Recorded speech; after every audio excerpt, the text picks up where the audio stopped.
as anonymous duck and Chrome as anonymous kraken. Woogity woogity squid shenanigans.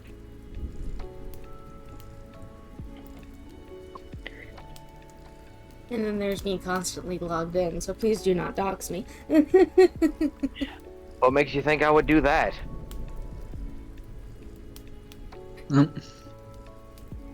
I may be crazy, but there is a limit to my madness. Mm.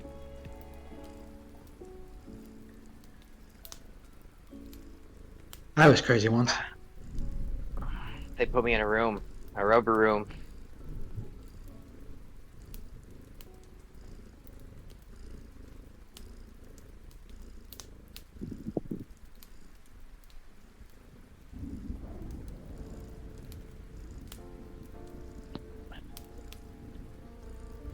Oh boy.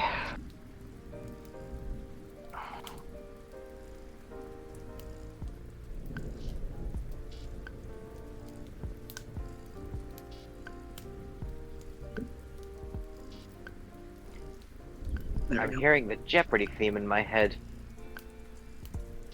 I normally give it like 5 minutes for people to show up. Fair enough. It's like, oh hey, this is neat. What's going on here? We making homebrew today, suckers. Yep. I have the stream pulled up in another tab. Nice. Meanwhile, I will be the resident mediator and neutral party when it comes to balancing this shit.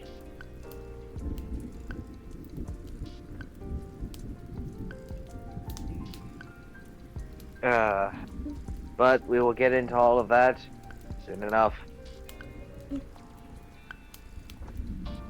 And I will be the uncool, oil, ugly foil who just so happens to not be anybody's twin brother. Now, I wouldn't say that. That was a reference to that was a reference to the first No More Heroes. Oh. I'm just the cool, handsome foil who happens to be your twin brother. Who is also Irish.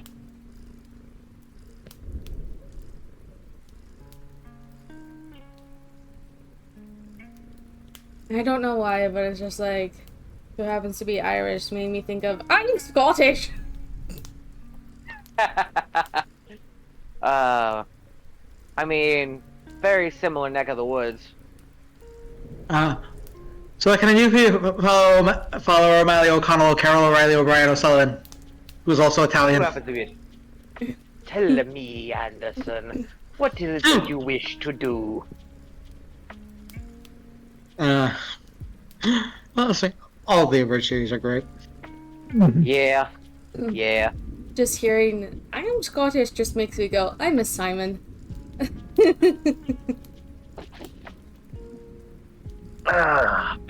I know that feeling.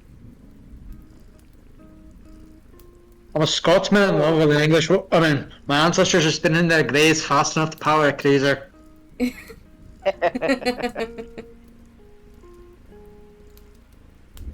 Oh, that's a lot of power.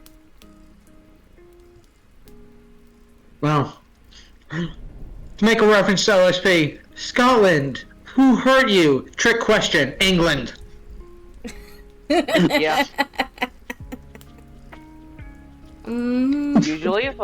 Usually if shit goes wrong, a lot of it can be traced back to England or France or Germany.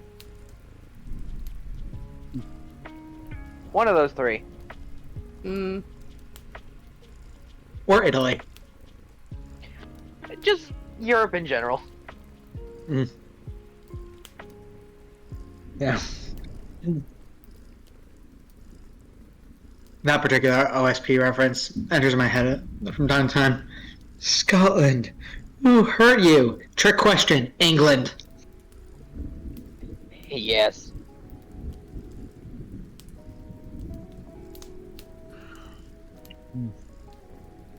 And it's been 5 minutes, so hello, my blazes. We are back with more D&D shenanigans. This time, I have more friends. Hello. Hello. You. No, wrong thing. There we go. They're Just... probably... I think they're probably seeing the icon of my D&D character right now. Yep. They are. You would be correct. Okay. Neat. Which, yeah, we don't actually stream those, but that is what I play.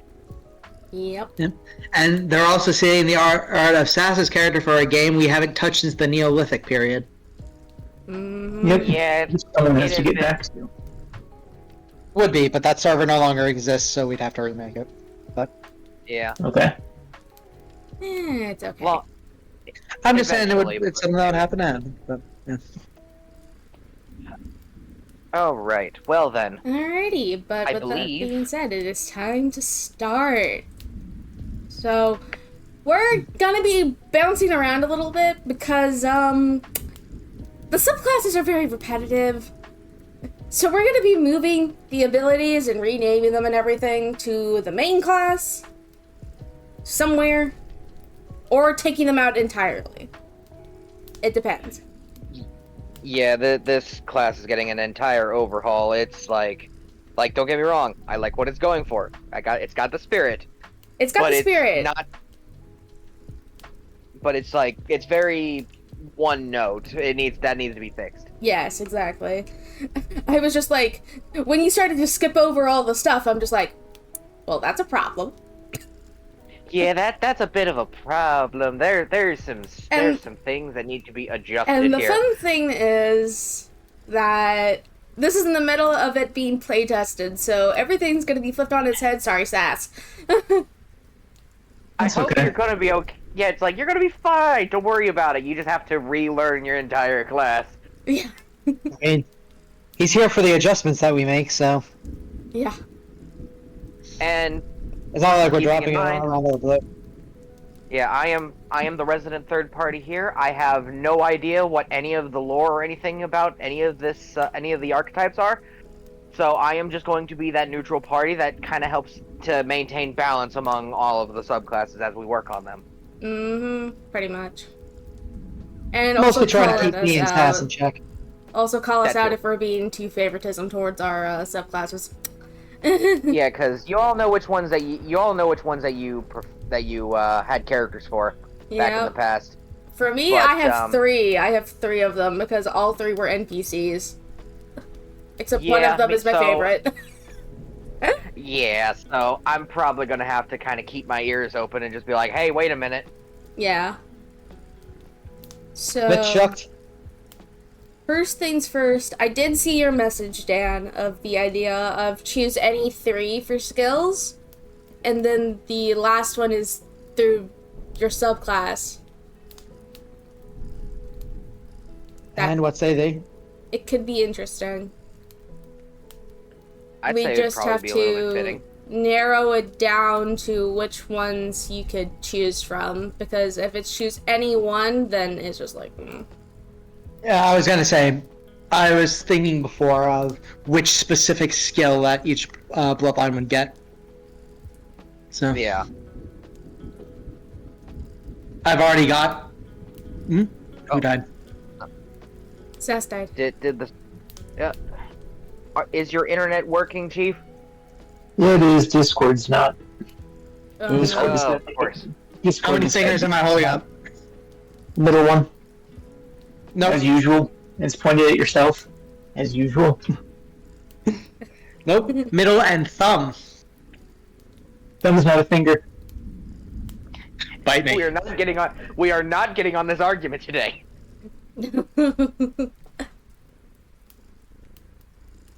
Alright, so how much did you hear before Discord worked?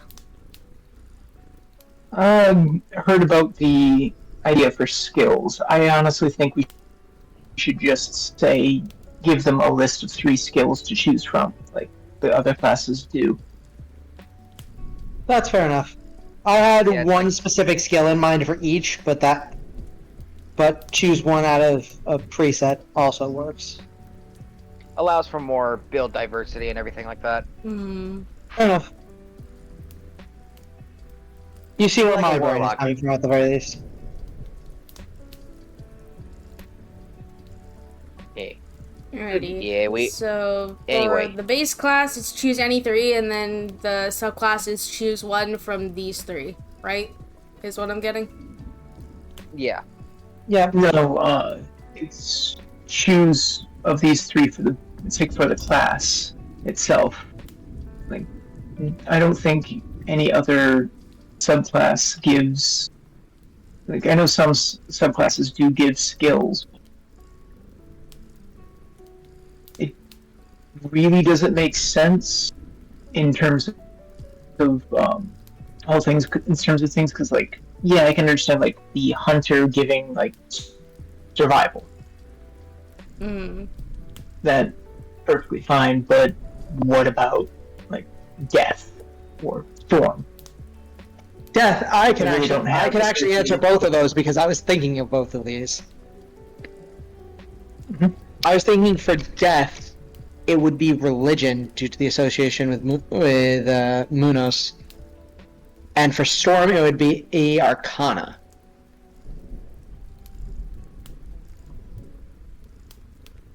I see where you're coming from.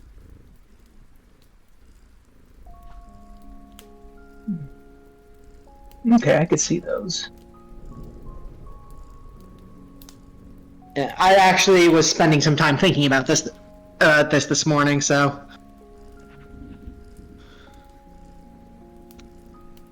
So the main class will be choose any 3, and then the subclasses will be like 1 specific skill.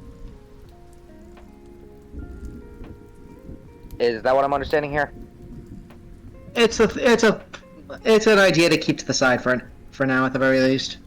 The only one that I couldn't think of much for, but we'll put our heads together for that, is Forge. But I had ideas for all of the others. Oh. Could theoretically be athletics. Good. Gets well working the Idea. Forge. Yeah, I was thinking Legacy would be Persuasion, Hunter, as you said, would be Survival. Oh, oh crap. There he goes again. There he goes again. Discord, please cooperate for him.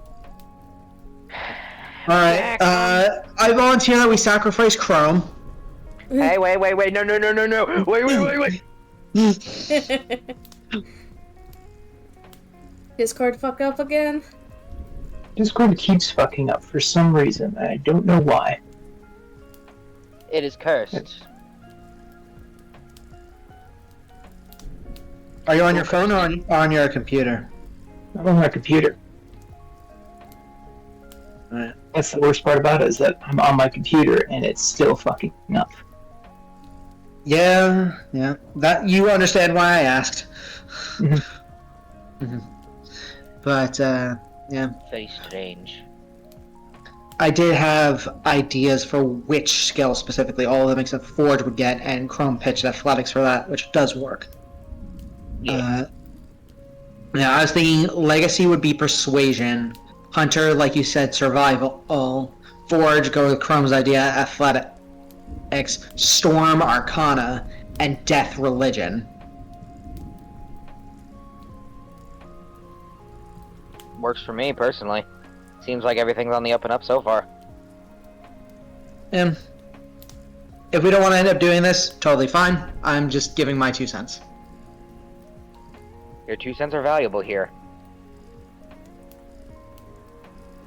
Well, we're in America. 2 cents is never valuable. Anyway, I will fight you, sir.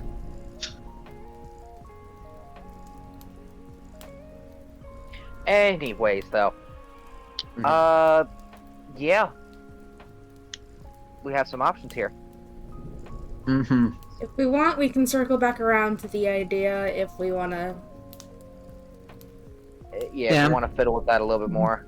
We'll circle back to the skills. Yeah, we'll circle back.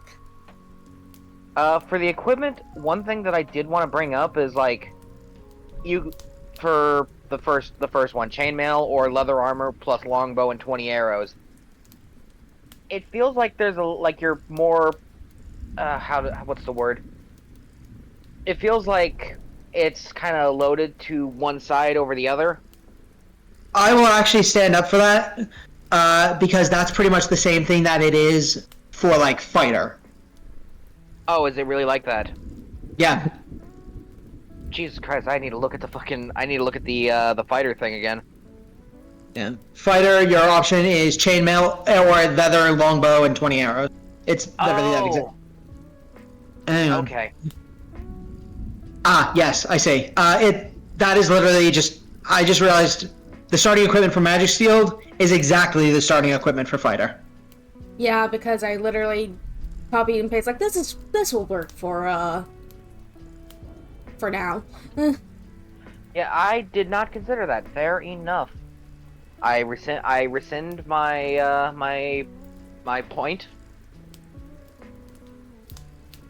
It was an understandable point. Yeah, I thought it was a good point. Turns out it was pretty blunt. Ba-da-ba-ba-da-ba. We make jokes here.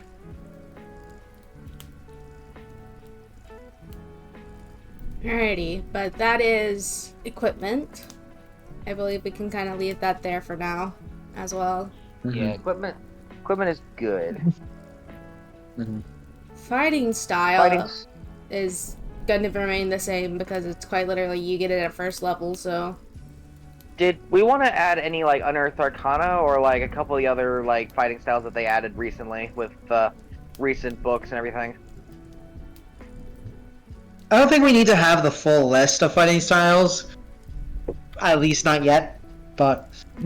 I will put forth the idea of adding unarmed fighting as one of them. When I say we don't need... Like, somebody playing this could take any of them, but just, you know... For now, don't worry about it. Okay. Basically, with the fighting style, we can basically say it's like we can basically just put in there that you can use any fighting style. It's just you can choose a fighting style. Any fighting style that the fighter could also take. Yeah. Okay. Yeah, that's something that can be done. Like there's a little addendum at the bottom or something, just like note. Yeah, I can put that. Also clears up some space because this thing's already 12 pages and I bet it's going to be longer. Well, again, that's from Oh, all boy. the repetition, so... Yeah. I know, So I'll just... You first. Yeah, I'm just making a comment. Yeah, it'll probably get lowered down as we get everything more, you know, unique and situated.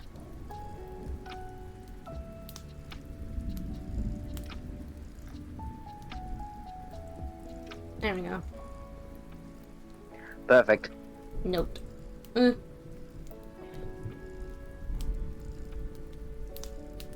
All right.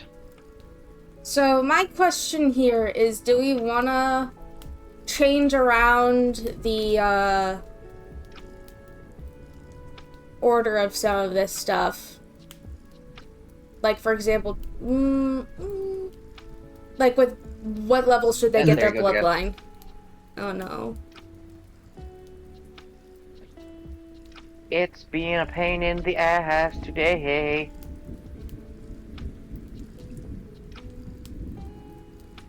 I'm about to kick your ass.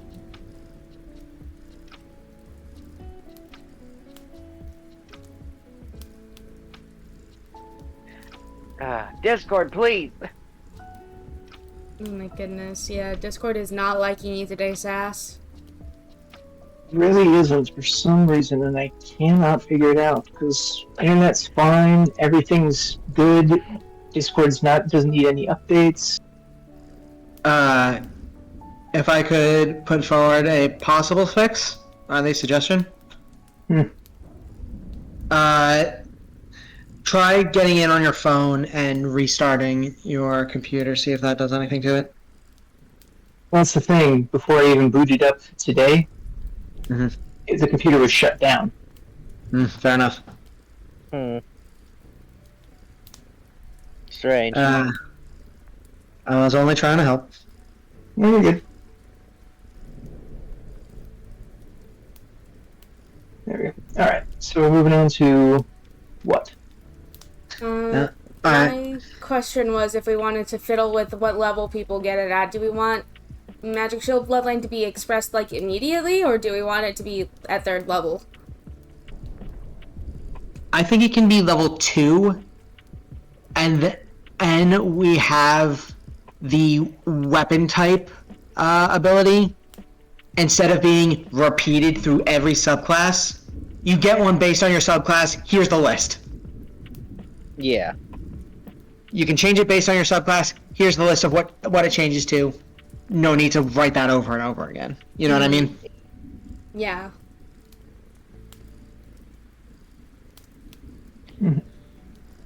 So change the bloodline to level 2. Yeah. Because, I'll be honest, as far as I know, there's not a whole lot of classes that get, like, their subclass abilities at level 2 outside of, like, Druid Wizard. and... Oh yeah, Wizard 2. I forgot. 2. That also means that energy points also get gained at 2nd level, because that comes into play as soon as the bloodline is expressed. Yeah. Mm-hmm.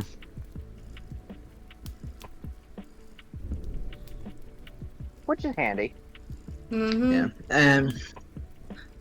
As I said, just the entire bit about, like, for example, the shield's light for the Legacy Bloodline, and Edic ammo. Just Yeah. wipe it from each of the subclasses and make it a general class ability, and just have the damage type changes based on your subclass. Yeah. Yeah. Like, if you are the Legacy Bloodline, it changes to this element, or if you are of the Forge Bloodline, it changes to fire. So, what level should I put it as? Do I just put it at 3rd level, or do I put it at 2nd? I think it can stay for 2nd. 2nd. But Yeah.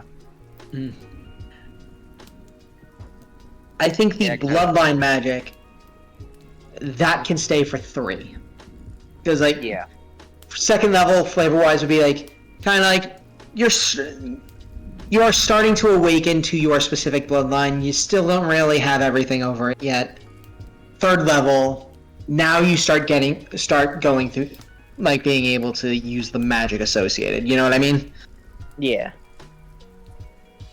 It's kind of like with Paladins and their O's. Like, I think I guess it's kind of a homebrew change, but I'm not sure if it's official or not. But you swear your oath at 1st level, and then at 3rd level you start getting the abilities that come along with it. It's a homebrew, but they also used it in Baldur's Gate 3. So. Still, it's a nice idea, personally. Yeah. I think it's just a point for flavor of, like, kind of starting to adjust into it. Like, okay, I know I will be able to do this. It's just, you know what I mean? Not quite there yet.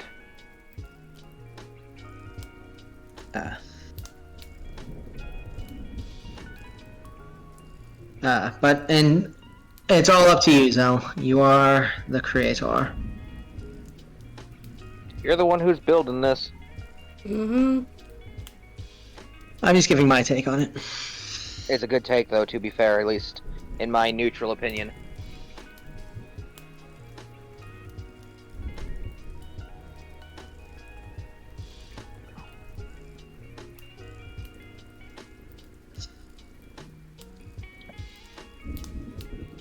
And then Death Bloodline is, I believe it was a choice between Radiant and Necrotic. Yes. Could also theoretically give the choice between Lightning and Thunder for the Storm Bloodline as well.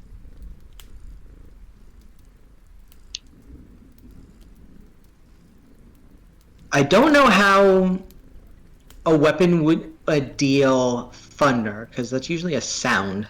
It's normally sound, Like- yeah. Good point. We could make an argument for force as, like, a flavor for that, but I think lightning is just, the better. Yeah. Oh, I know we also brought this up when we were going through it. Do we want to add anything of what it does for people if they have resistance to that kind of damage? I say so, yes. Like, maybe at a higher level, you Mhm. ignore... Yeah, it's just like you ignore resistance and then treat any immunities as resistance. That could be either its own class ability or like an addendum to this. Yeah, like at some level, at some higher level, like 10 or higher, you can do this. I do have a name for this if you would have any interest in that. What would it be? Elements of the Ancestors. Ooh, I like that. Good idea. No, I'm spelling ancestor. Yep. I spelled it wrong the first time. I'm like, nope. We've all had a grammar snafu. Yep. Oh, not the first time, certainly won't be the last. What do you think, Sass? Also, it is- Should it be an addendum to the current ability, or... It should be. I think it should be an addendum to energy points, honestly, because we've already got 2 things you're gaining at 2nd level. Yeah, like it could be for energy points, like at level, let's just say 10, just off the top of my head. At level 10, if you use an energy point on a spell or ability, you know what I'm trying to say? That deals. Kinda. Yeah, If you can... Oh, okay, I see what you're talking about now.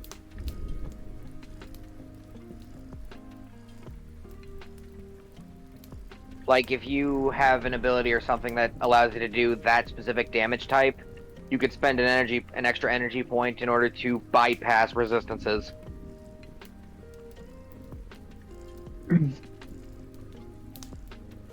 If that makes any sense.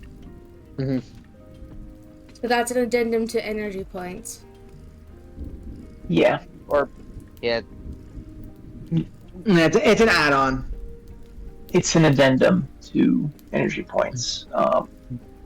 If we get rid of, it's like if we just put the at level 10, you can spend energy points to change your weapon's damage type to an element based on the bloodline. That would work perfectly. yeah.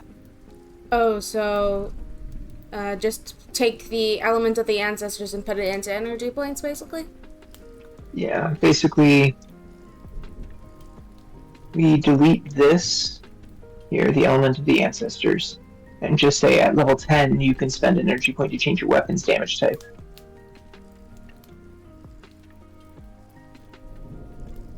I thought we were gonna have that as like the first. We're talking about how it would go with resistance and immunity. Yeah, like, that, the elements of the ancestors, that stays right there. But at, like, 10th level, you can spend an extra energy point whenever you do that to bypass that particular resistance.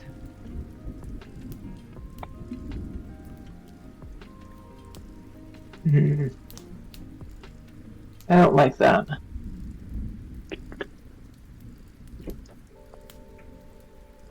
I don't. It's like I think that if we wanted to bypass energy resistance, you have to spend more points than just another one. Yeah, that's a fair point. Maybe... Because look at the way that the energy points are already calculated. At level 20, if you have max charisma, you have a max of 45 energy points. Spending 2 points to be like, oh, I can now use this acid and bypass acid resistance. Yeah, that's a fair Okay. point. Maybe higher, maybe a higher cost. Yeah. Maybe it's double points. So you have to spend 1 point to actually activate it and 2 points to bypass resistance. I was thinking about, like, 3.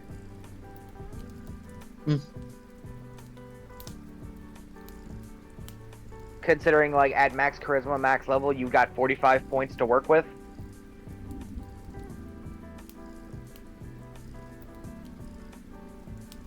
Three should be, like, nothing at that point. Right, but you also have to think of earlier levels as well, because you're getting this at level 10. That's a fair point too. By that point, you'd have 25. Spending 3 just to bypass resistance basically brings the total up to 4, which is basically almost a fifth of your energy pool to do with that. Gotcha. Yeah, I think you're right.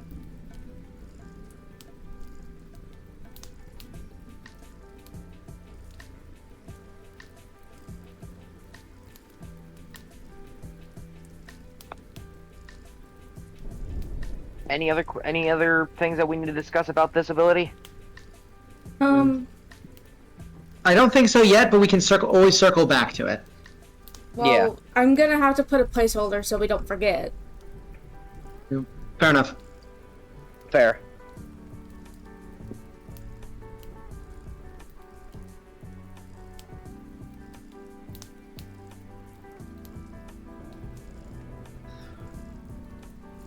So what was the total? So 2 energy points is what we're looking at for to be able to bypass resistance? Double. Yeah. So, considering you'd spend 1 point in order to actually be able to turn your damage type, in, like whatever weapon you're using, into that specific damage, you spend an extra, you spend that many points twice, or just in this case 2, because you're only spending 1 there, to bypass a resistance. Bypass resistance or immunity. Yeah. And, yeah. Specifically clarifying that it would bypass resistance altogether, but treat immunity as resistance.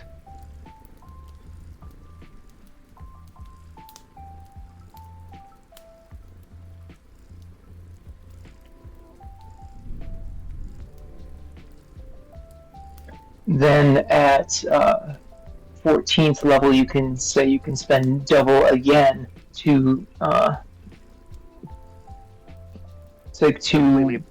bypass immunity. Yeah, to completely ignore immunities and everything.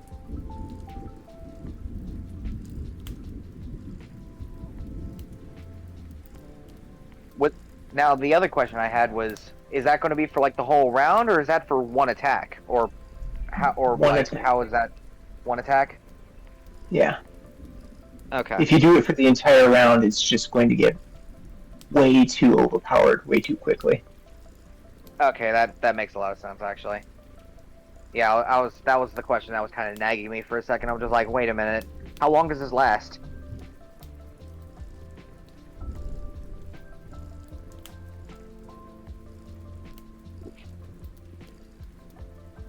But glad we got that sorted out.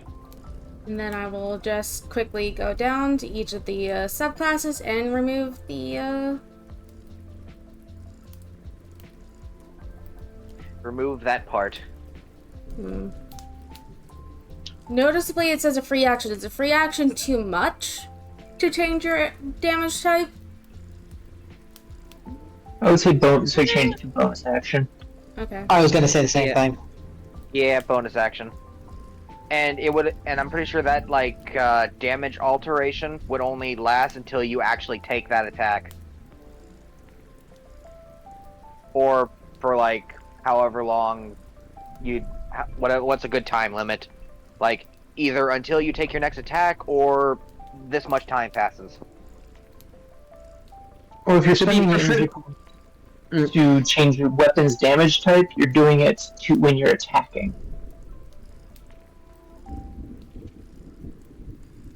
True. So maybe as part of the attack?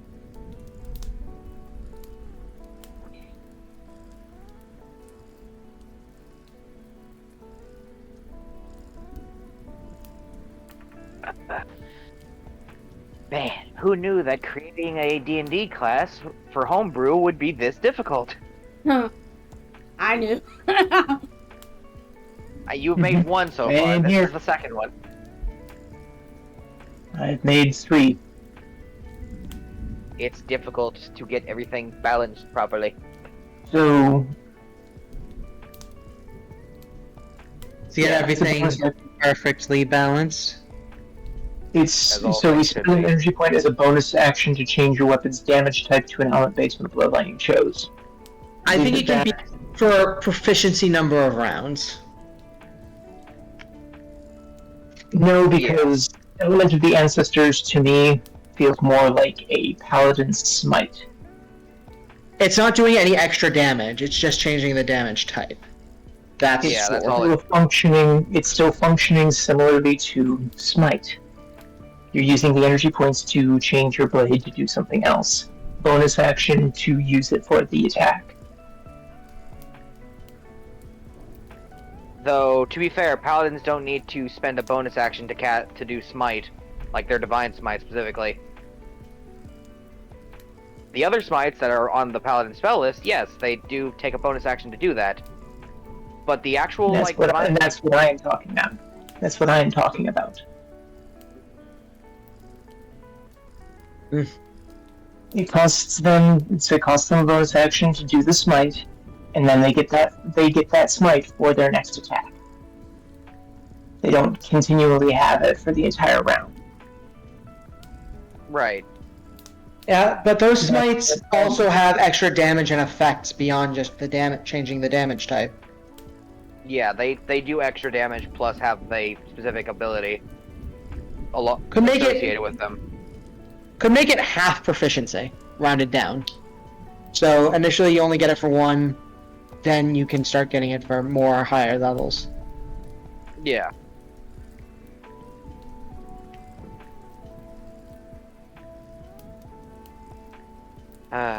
That said, it is Zell's decision.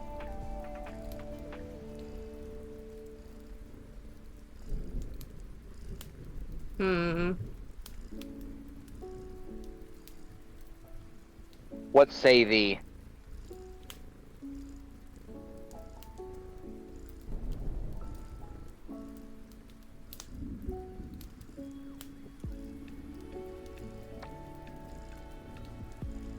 Though in theory we could always come back to this part. I feel like we should come back to this. We have a lot of stuff to go. Yeah, it doesn't matter. Yeah, just like why should we get caught up on something that we gain at second level when we have all the rest of this to go through? Yeah, well, yeah, just like put a placeholder at Element of the Ancestors. We'll come back to this. I'll put a little, where's the star? There's the star. Start time. Well, Bink. we'll come back to that. It's like, yeah, we'll get back to that one.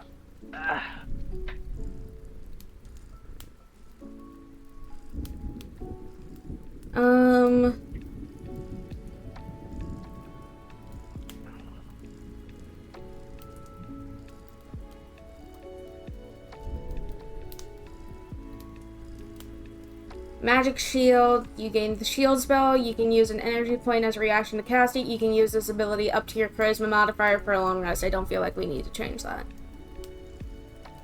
Basic, simple, to the point. And it's just generally a very good spell. So,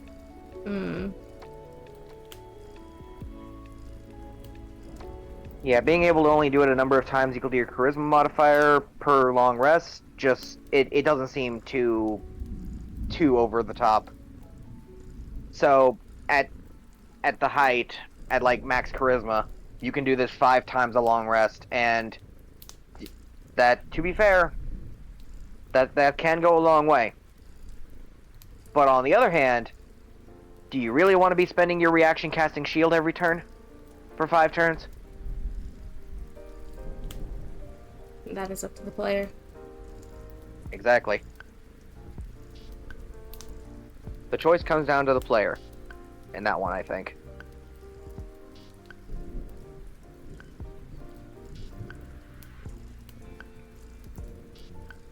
What say the other folk here?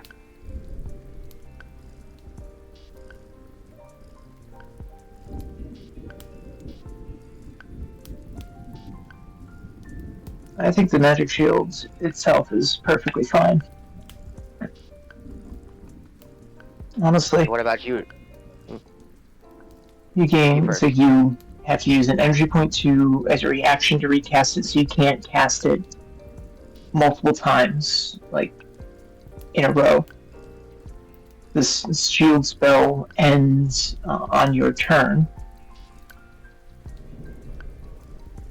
So yeah, 5 rounds of combat, you could do it, but then you can't do it until your next long rest, if you have max charisma.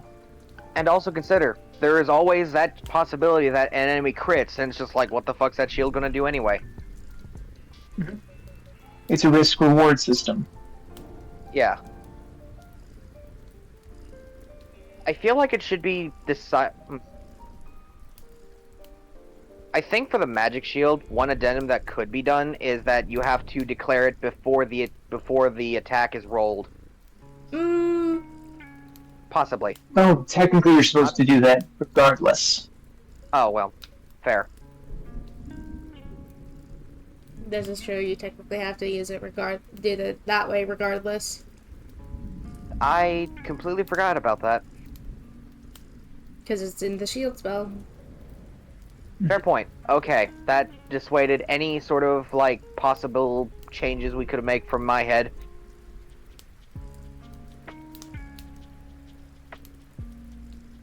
Just remember, you can use shield to stop magic missile, just immediately negate all the damage. Yep. So, that's fun.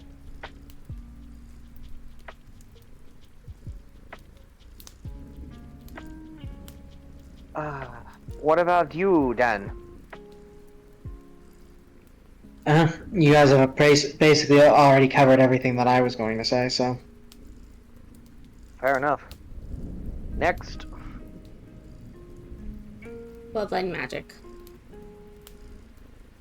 Yes. Now, I have several problems with this, and we're going to need to change every single... I'm kidding. That sounds very, very similar to somebody else that we know. Used to know, but we're not gonna get into that. Yeah, that's neither here nor there. We don't need to talk about that. But regardless, Yeah, magic we don't. time. Oh, shut the fuck up. What do you think I'm trying to change the topic? Hey, boo boo. Alrighty. Bloodline magic. So technically, for me, when it comes to bloodline magic,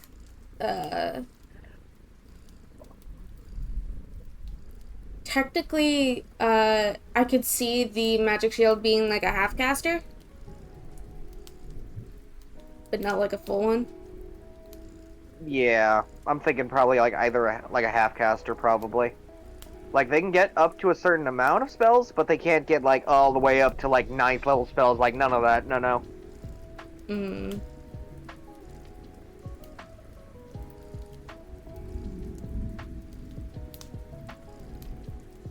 Because how many... Yeah, it's like, how many classes are there that exist as half-casters? Quite a fair few. So, not really out of the realm of possibility, I think. It's just the fact of the matter of which spell list to give, or would that be dependent upon subclass? Though I feel like that would be too much. Yeah, that might be a lot of work if we try to do that. Now, I could see where you're going with it, but at the same time, I feel like... Actually?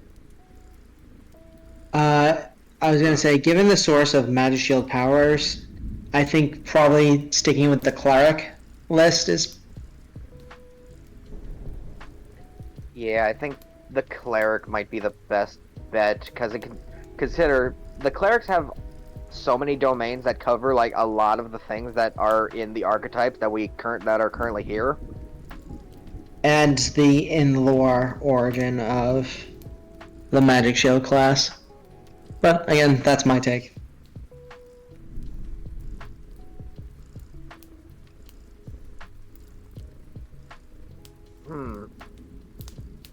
say you, Sass?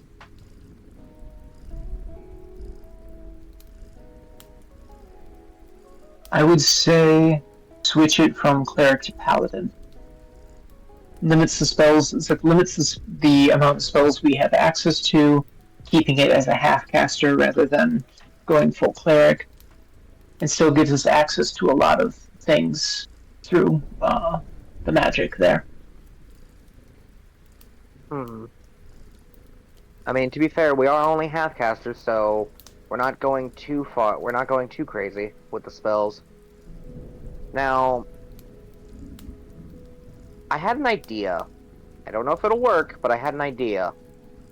So, Paladin would work for most of them, but for like the nature one, what about possibly pulling from the Ranger spell list?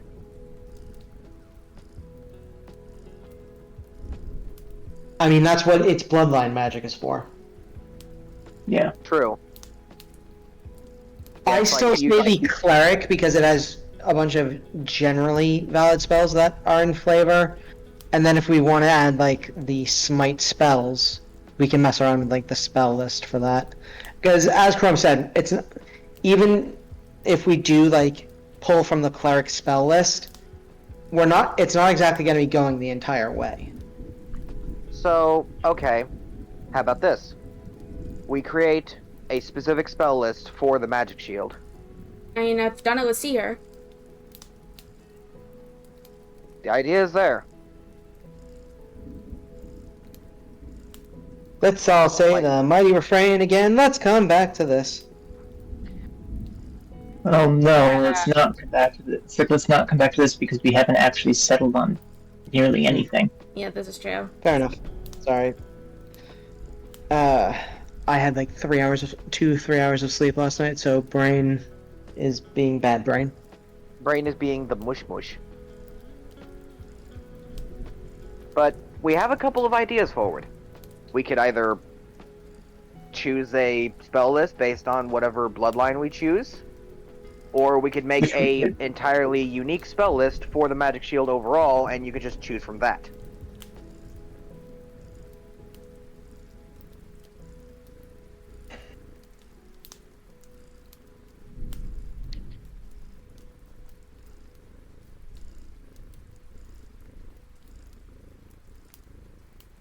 Personally, either one seems okay to me.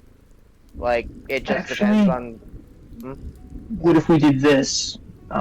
Magic Shields. It's like the Magic Shield subclasses is. It's like the Magic Shield subclass gives you. So it gives some of them access to magic, like cleric, paladin, ranger spell lists, but not all of them do.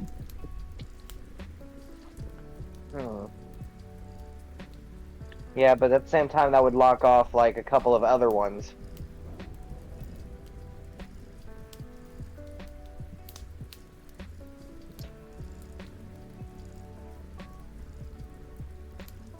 I'll be right back. Keep going. Okay. Like, which ones do you think wouldn't get spell lists, Sass?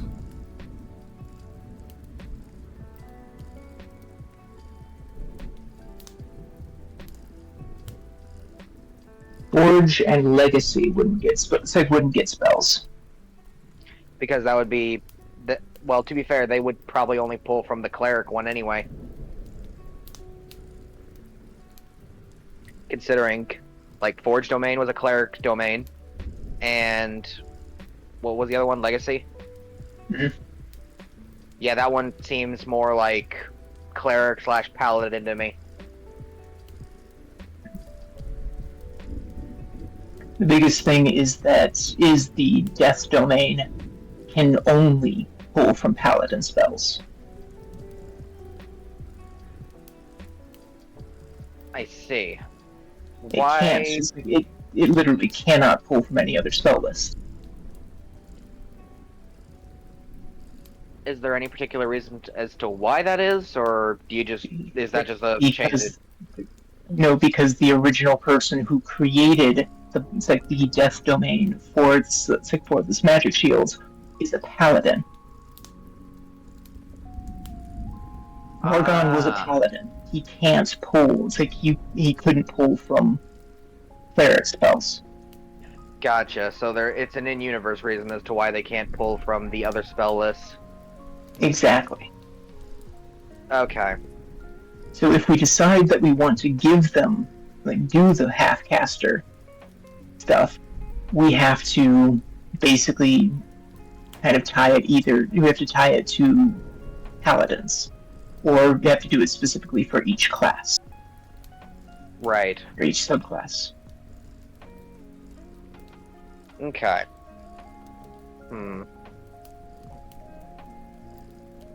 D&D Beyond. That makes me think that we should probably make a custom spell list for Magicshield.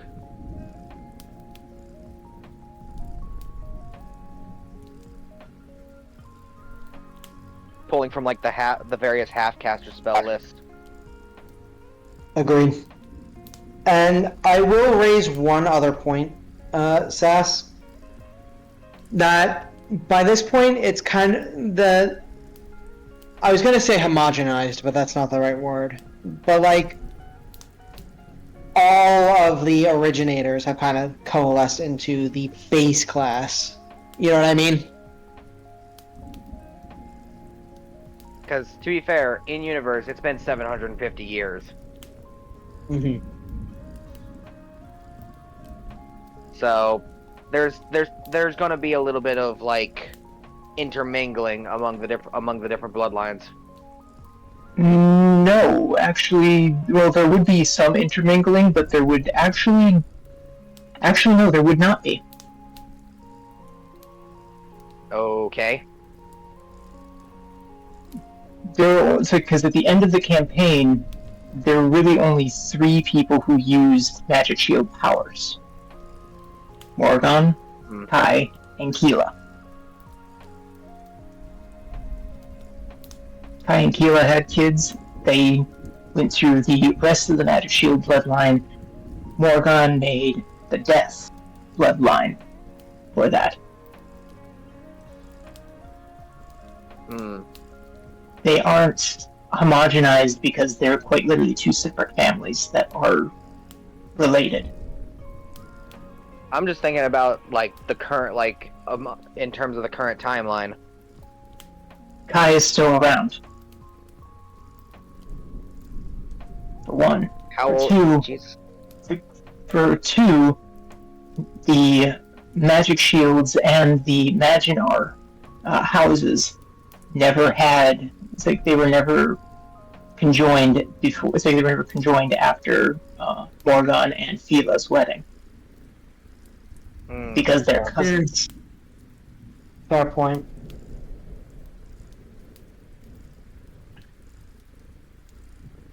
I'm just trying to think. It's not something to make it less complicated. You know what I mean? Yeah.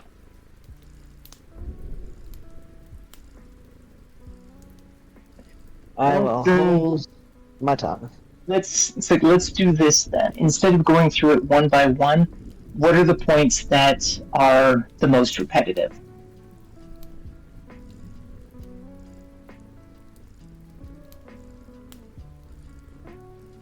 The manifestation, I think, the manifestation of the founder, I think, can stay for each. That's like the one thing that I think each one can get because it's its own kind of ability. Yeah. The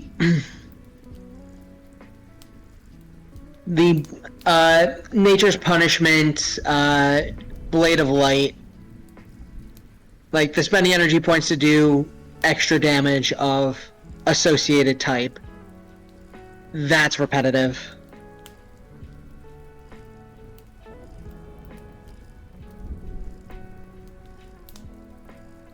Yeah, that's something that can be adjusted as well.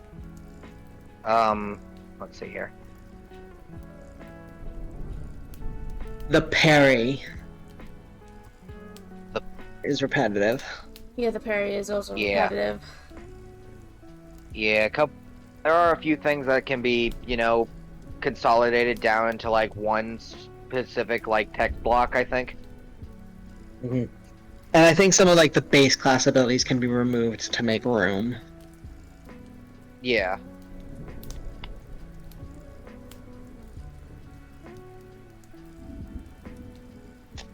Though I will say, to be fair, since we were on the topic of like the spells and everything like that, the bloodlines do have like their own sort of like, here's a couple extra spells that you would get from that isn't available anywhere else. I do like that. I think we should probably try and keep with that a little bit. Yeah, that's the bloodline magic. Yeah, the bloodline magic, I think that's fine. That can stay. I think making our own spell list is probably for the best. Yeah, I think that'll probably be the easiest route to do instead of going through each subclass and choosing a specific spell list for it to draw from. To be fair, we'd only be going up to what? What's the highest level a half-caster can cast at? 5th. Fifth.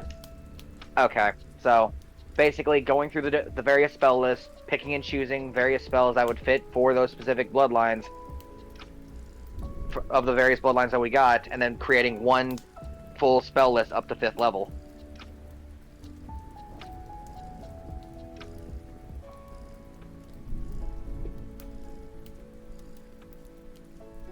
Just to kind of give player creativity, you know, instead of being limited heavily. Well, then we're also going to have to get rid of. So we're also then going to have to get rid of a few things. Because if we have both the PowerPoints and spells, the class is going to become way too overpowered. Mm. Well, I mean, sorcerers do that. Sorcerer, yeah, but they don't use their. But they don't. I was going to say that's all they have. Yeah, that's all they have is that. They use their power. If I can remember, the PowerPoints are pretty much used to enhance their spells. Fair. This is fair. having points to do something other than your spells. Gotcha. Okay. This is a bit of a tricky pickle. I say keeping the spells as they are right now, perfectly fine. We don't need to have them have magic. Like, we don't need to have them have spells themselves. They've got their own things from bloodline magic. Bloodline magic basically Yeah, gives you a maximum of 10 spells per thing. Like, literally, that's it. Yeah. And that just gives you extra power points equal to the spell level to cast. And that's it. That's all you get. Yeah, that works perfectly. Because that's how it's written currently. Yeah. That's fair. Okay. Bloodline magic is a And being able to power. cast it with the points. Yeah. That makes sense. Alright, Okay, yeah, I see where you're coming from with this. Yeah, I see what's going on now. The pieces are falling into place. It's starting to make a lot more sense now. The bloodline spells that you get, detailed in each thing, those are the only spells you can cast. Like, you get those 10, that's it. You don't get any more. Okay, so it's that. Okay, everything becomes clear. So basically, you For how get long? access to first level spells at level 3, and then second level at 6, 9th is 3rd, 12th is 4th, and 15th is 5th. But, and you can still upcast them so long as you have access, but you have to spend extra points to be able to upcast it, basically. Fair enough. Though I would like to put forth an idea. Oh. Adding one spell to each of the spell levels. Like how you got Cure Wounds and Guiding Bolt as the first level spells for the Legacy Bloodline. Add I think we can- one extra first level spell. No. Because then it would be Just to kinda give 'em unbalanced. Yeah, that is a fair point too. Never mind. It was an idea. It was an idea, but at the same time, it's just like, if we give it, then that means we'd have to up every single other spell level as well and make it a total of 15, which I don't think is a good idea. Yeah, I think that might be the best option, actually. Yeah, now that I'm sitting here thinking about it. Now that that's been said out loud. Yeah, now that it has been said out loud, I am starting to reconsider what I just said. Hey, that's what we're doing this for. Yeah. Okay, that makes sense. Like, you... Okay.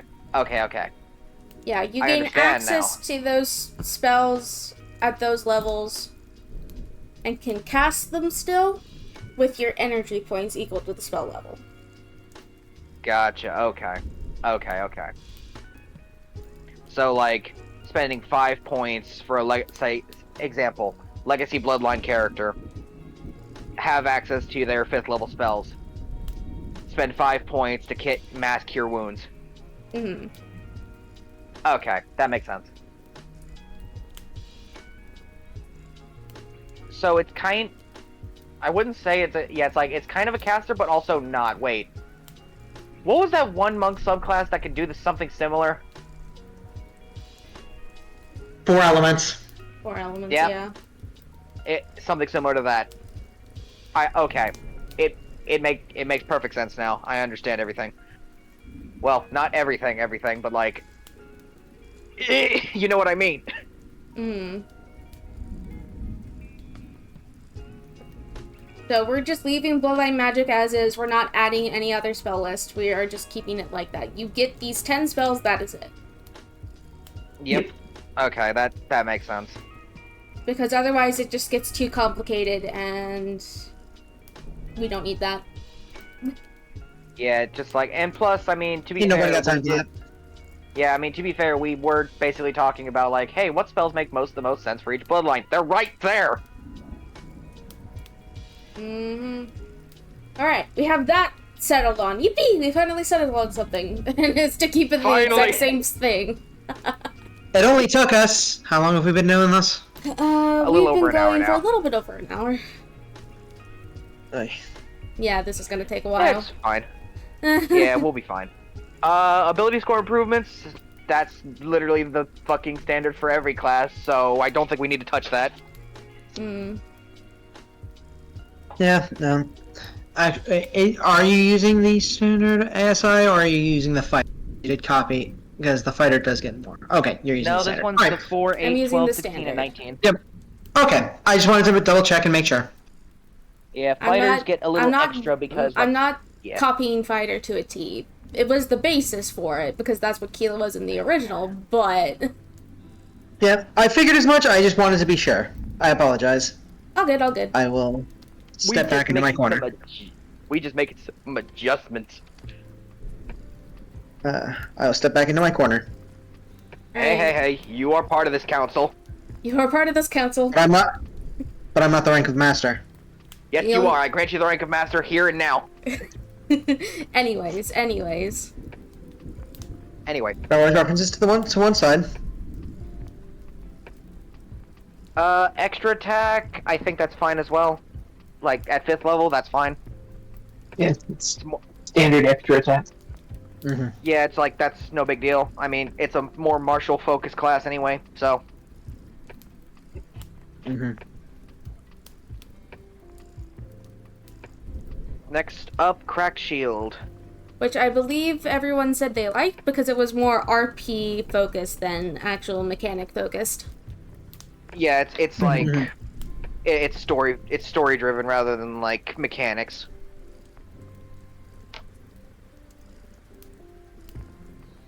How often do you see that in a D&D homebrew?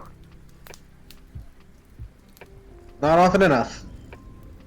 I know, and I wish to see more of it because damn it, it's cool. And yes, I know you were being rhetorical, and I gave you a rhetorical answer. So I don't think we need to change a crack shield. I think that can stay because people seem to like that. And plus we've Yeah. already seen it used in the tournament by Thevrock. Yeah, so don't really need to retcon that. Hmm. Next up is Rebounding Shield, I believe. Yes. I believe this could go and be replaced with the extra damage. Like, like being able to pump energy points into dealing extra damage of your specific bloodline. Yeah. Okay. Because as it is right now, rebounding shield kind of just feels like It's a rething of budget. fighter, yeah. Yeah, it feels like a budget version of fighter right now with that Yeah. ability. Like they're indomitable. Indubitably.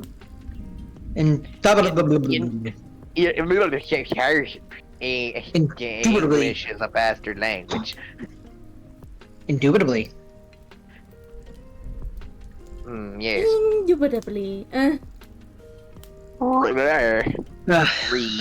Anyway, physically. Maybe an annoying asshole on one side. Yeah. But yeah, I think rebounding shield can be adjusted to the idea of being able to pump energy points to deal extra damage of that specific type. Mm-hmm. So we probably do that real quick. As for how much, I believe we had like a number somewhere. Yeah, it is in the subclasses. Basically, it costs up to 5 energy points, and for each point, you get a D10. For it. Okay. So again, it is up to the players about like how they want to spend their energy. Yeah. Do they want to just burn their fucking energy to basically cast like max level smite every turn, or do they want to use it sparingly for like other things? Because technically, for the subclasses, the thing gets gained at 7th level, but I feel like getting it at 9th level would also work. Yeah. This class wants to play a resource game. Yeah. Yeah, it's a resource heavy game, and brother, it's gonna be playing it all week. At least if you play it like that, in which case, go off. If not, well, you're gonna be tapped out within the first 3 fights, buddy.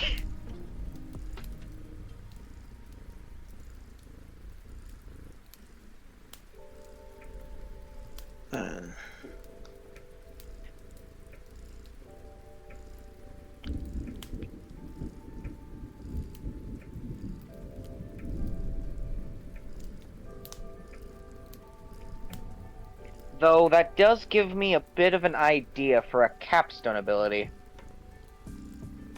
We'll get back to that when we get up to that point.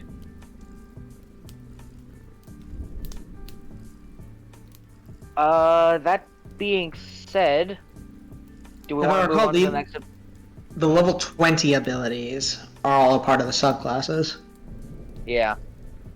I was thinking of something like a capstone ability for the main class as it is.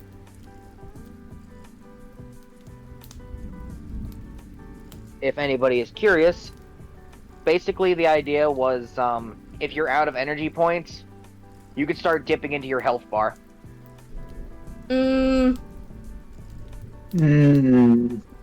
Probably not. No.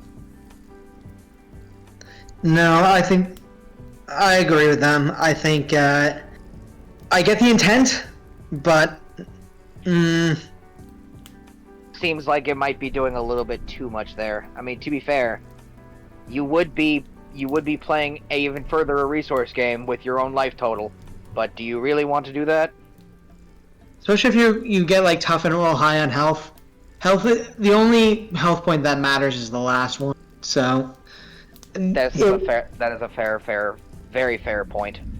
My only question is, since we're changing the rebounding shield into this, is it on a hit or is it a bonus action? I would say put it on hit. Okay. Yeah, Because like you're already using a bonus action to do other things with the class. yeah. Mhm. So yeah, like kind of treat it like how a paladin does their divine smite. Like on the attack, you spend the points in order to do the extra damage.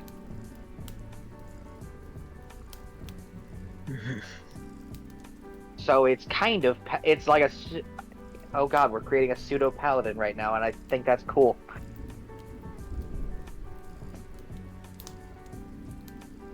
It's like a weird hybrid between fighter and paladin, but I kind of dig it. So yay, we're cooking here.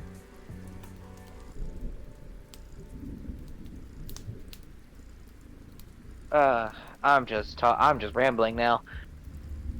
Up to your charisma Welcome to the modifier. club. So that is my next question for this. Does it double on a crit? You are the DM for this. No. I say that comes to you. Personally, the dice on a Paladin's Divine Smite does, but it does not necessarily have to be that way here. It is your choice. I heard vehement no from Zaz. Because even with divine smite critting, this is not. It's like this is going to be a little bit different because think like this: you spend up to your charisma modifier, deal extra damage, extra D10 per energy point spent. You're dealing 5 D10 extra energy. That crits. Yeah, that There's would be... not really much that's going to actually survive. Yeah. Fair. If it was closer to Yeah, a paladin's D8 or D6, then I would say yes. But And the fact to that be the dice fair, is a D10, you can smite a lot less on a paladin than you can pump into this. yeah. That is a very good point. So yeah, I don't think we should allow it to be able to gain benefits off of crits. Okay, yeah. This damage does not double on a crit. Got it. Yeah, talking through it like that, yeah. I was also mentally comparing it to paladins, like, paladins might crits, but why not? But then I was like, oh wait, no. You can use this a lot more than paladin can smite. And it does more damage. And it does more damage. Yeah. So... Because paladins only add like what, a D8 per spell level spent? Yep. Okay. Name and Whereas workshop. and- Name and workshop. Yeah. Yeah, and it has a hard maximum of 5d8, like this does, unless it's against undead, which gets you an extra dice. Yeah. Yeah, so, alright, Yeah. there's that. I'm gonna scroll down and I'm now gonna get rid of all of the different types for each. Again.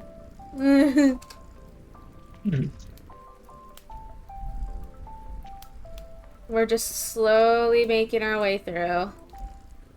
Mhm. Yeah. And that was what replaced Rebounding Shield, correct? Yes. Okay. For some reason, it's still the same on my screen, but I guess it's probably going to just find its way to being updated later. I don't know. But anyways, I guess when everybody's ready, we can move on to the next one.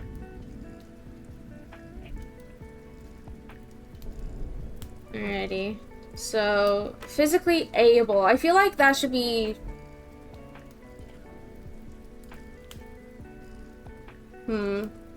Physically able, Could I possibly think put makes... that at an earlier level, No, I think it... No. or well, not too far. No, I think we could do without physically able.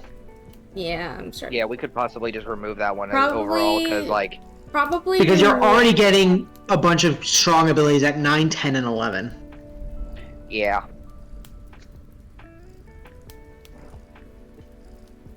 You can also make the saving throws like your choice between strength, dex, or charisma, and constitution. You've already got con. So you've already got con and charisma from the base class. Yeah, that's what I'm saying. Change that part of the base class to your choice of one of the three plus constitution. Yeah, give it a little bit more No. versatility. I do like that idea. No, I don't. Okay. Fair enough. It's it's because just an idea.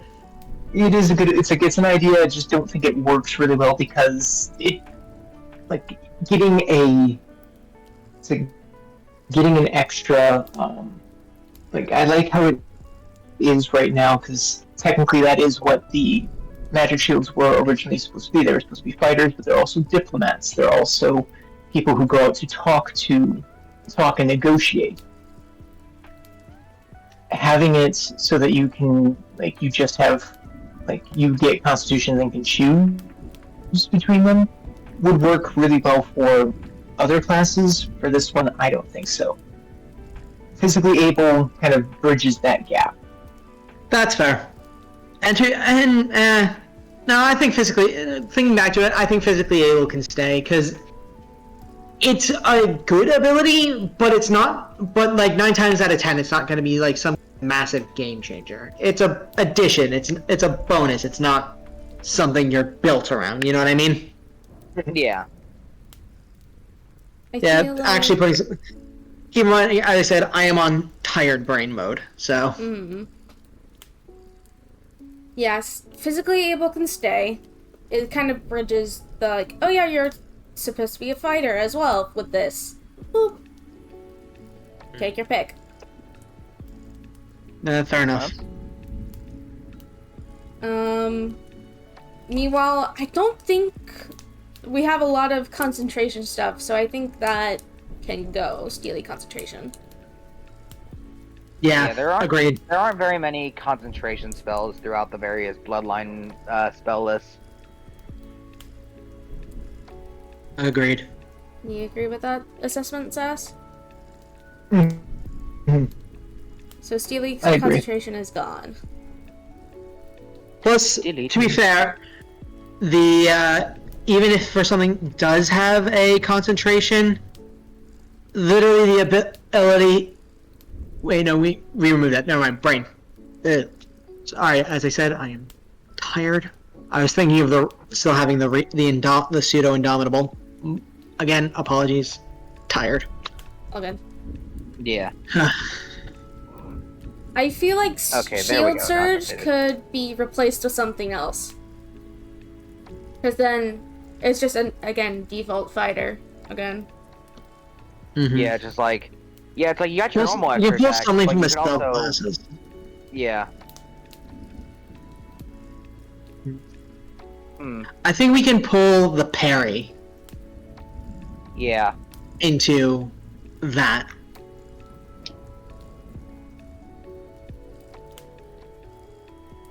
And we can keep the name. Yes. It makes sense. So the parry. Yeah, the parry ability that each of the subclasses have. Yeah. I know there's some differences between them, but we can standardize a version of it and just have that be just a standard ability. Yeah. That sound So that sound right to all involved? Sounds right to me. The question is which to standardize. Because the Forge and the Hunter are one or the other. Forge is melee, you can parry a melee hit. Hunter is you can parry a ranged attack. Meanwhile, Death is very specific, Storm is very specific. While I feel like Legacy is the one that can be standardized. counter a melee ranged or to hit spell attack. Yeah. Mm-hmm. Just if it's an attack that is targeted.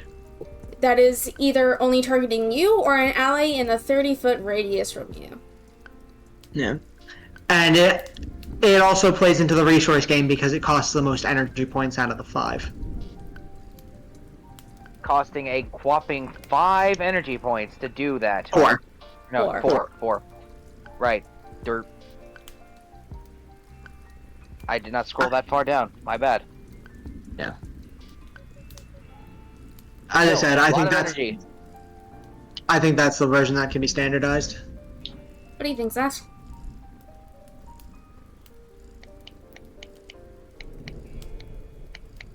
Honestly, I like how the riposte actually works for different subclasses.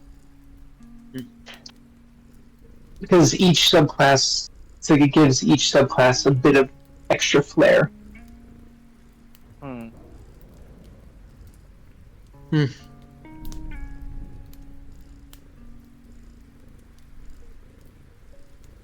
That is a fair point. That is a fair point, but at the same time, we are trying to also make the subclasses in general more unique. And right now, at least 2 of their, at least 1, maybe even 2 of their abilities are staying the exact same across them all. No, at least so.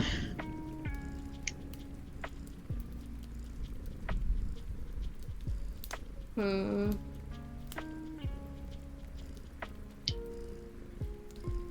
Decisions. I think sacrificing the parry to make all of the subclasses more unique in and of themselves is the move, but that's my opinion.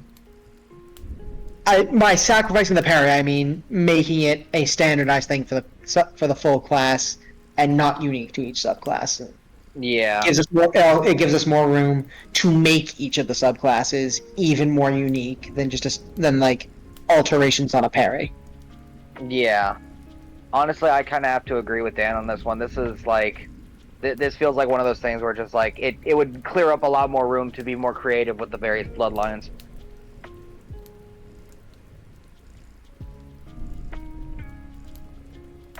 Don't get me wrong, the parry is good. That's still going to be part of the main class. But again, I am the only the neutral party here. If we're going to do, it's like if we're going to do that, then each subclass could also have could supplement the ability. That we can do. Yeah, that we can absolutely do.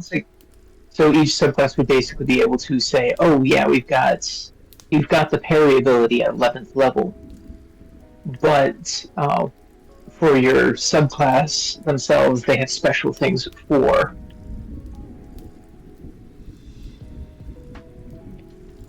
You've got special things for that particular parry ability. Yeah. Yeah, that could work, I think. Mm-hmm. That sounds like a good middle ground for this argument. So there's going to be a standardized thing, but then each one gets an addendum to it. Yes. Yeah. Each bloodline will have like their own little personal touch to the parry itself, depending on which one you pick.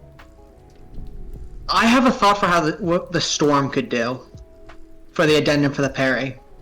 All right, I better keep my ears open right now. When we get to the storm. Yep. When we get to the storm, I'll keep this in the back of my brain. So Try not to lose it in the mush. Mm-hmm. So for Shield Surge, which the parry is on a hit within 30 feet. Mm-hmm. Yeah, specifically on a hit of a melee, ranged, or 2-hit spell attack. While we're on the topic, I think I can get the addendum for the legacy. The legacy is the one that can use the parry for somebody else. That can be their addendum. I'm gonna write this down in our group chat in the Discord just so I don't forget. What do people think about that? Like, they can spend a couple of extra energy points to use it for somebody else. Makes sense. So the Shield Surge is towards yourself, basically, only. Yeah, Shield Surge, as it stands, is just to yourself. And, yeah. Yeah, the legacy can actually spend like a couple extra energy points to give it to somebody else within, what was it, 30 feet? Yeah. As like a reaction or something. The parry's already the reaction. It's a part of the same reaction. Yes, I know, sir. I am also on the tired brain, but I had slightly more sleep. Slightly. It ain't much, but it's there. So then, how will this? So how will this work in terms of like actual mechanically? How it will work? How will it work? You spend the 4 energy points as reaction. How are you? It's like, and what is it like? Because we've already got the rule where if someone rolls an @1, you can parry. How is this different?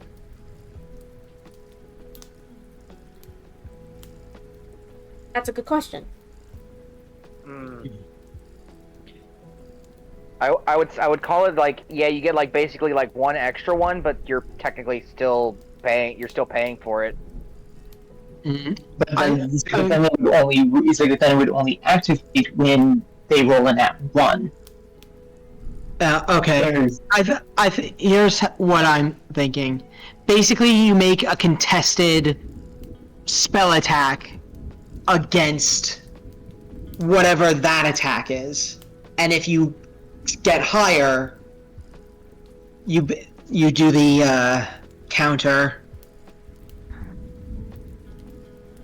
Yeah, because that's technically what it is, and because I'm just going to using the shield's cover as an example. You roll a spell attack only with your spellcasting modifier at this level against the enemy's spell save to see if spell or against their to hit roll melee and ranged attacks. If you get the DC to hit roll or above it, you succeed in countering the attacker spell into an empty space away from you or anyone around you.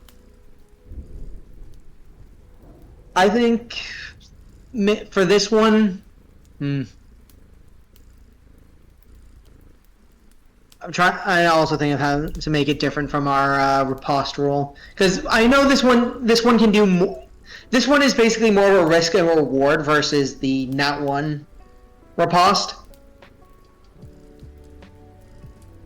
Yeah.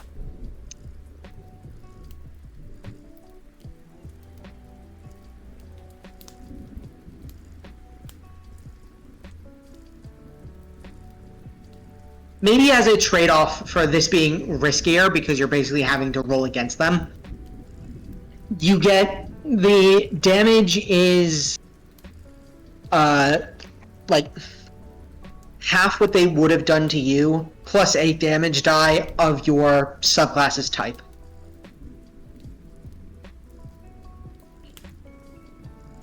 I'm seeing it. I feel like I might have explained that poorly, but No, I can see it. and I'm broad with saying 8 damage die because we can decide that. We haven't decided. Honestly, I would say probably like maybe a D8, possibly 2. But then again, what level does this ability come at? The parry ability, the shield surge, comes at 11th level. Okay, so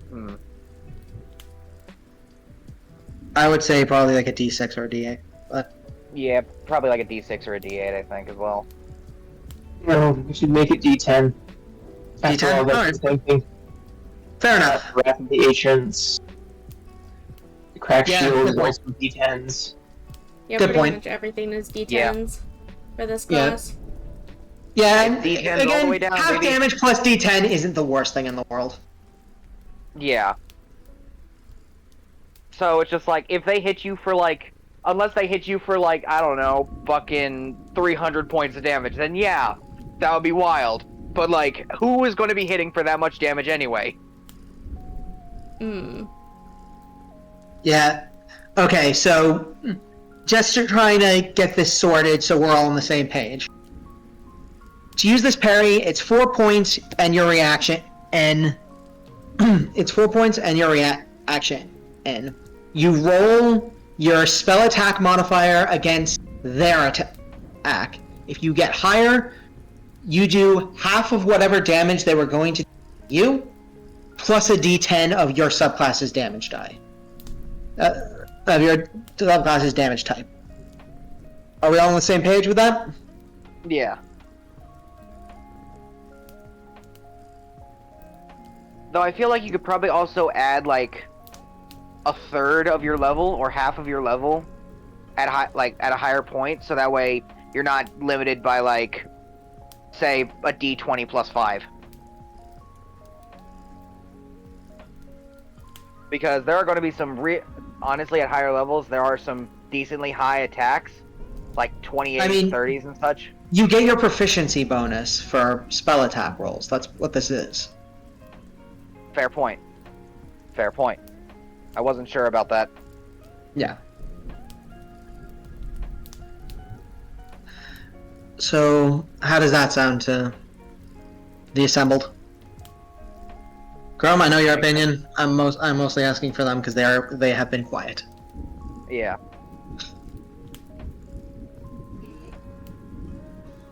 What do you think, Sass?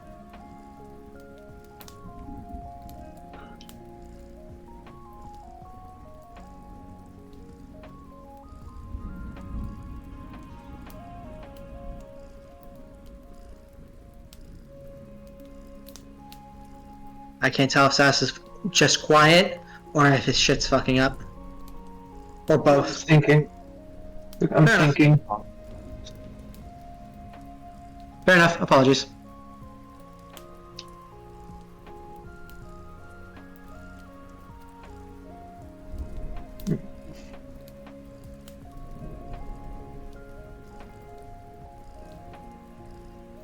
No, I still don't care for it. Fair enough.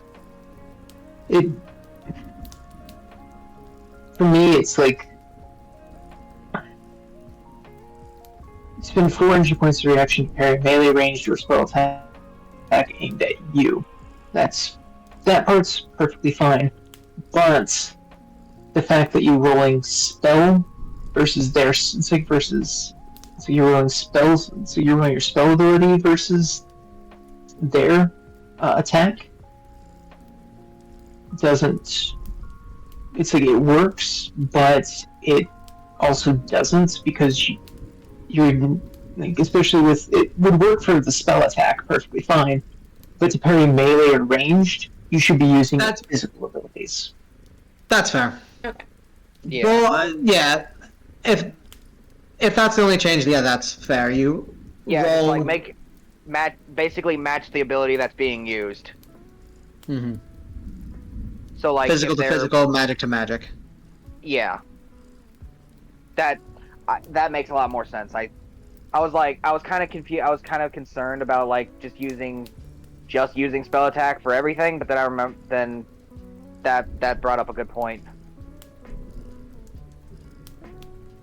That said, I will be right back. Give me like 2 minutes. Oh goodness gracious! I am being summoned away. Yeah. Is But that is that the only note you have for it, Sass, or do you have more? I do have more. I don't think that it should be a. It's like I still don't think that this should be a class, like a general class ability.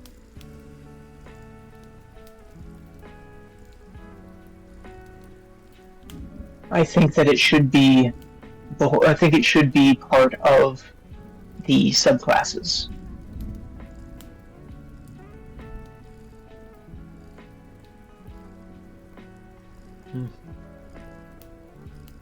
I mean, I can agree with that because each subclass is doing it a little bit differently. Like, again, for the death domain, their big thing is reflecting spells, because that's what Morgan was able to do. That's a big thing for him, was his ability to take spells into his sword and reflect them back. That was part of his bloodline. Fair enough. I have been overruled.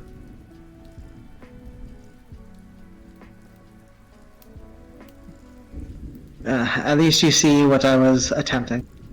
Yes.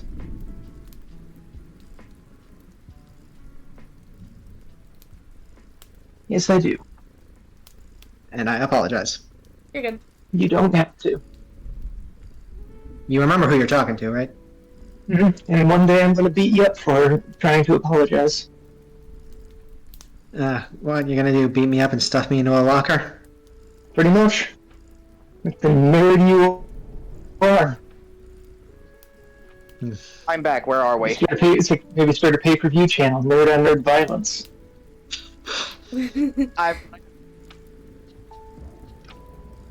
So, for Chrome, since you just got back, we have decided to keep the parry per subclass instead of as a base class ability. Okay. Well then.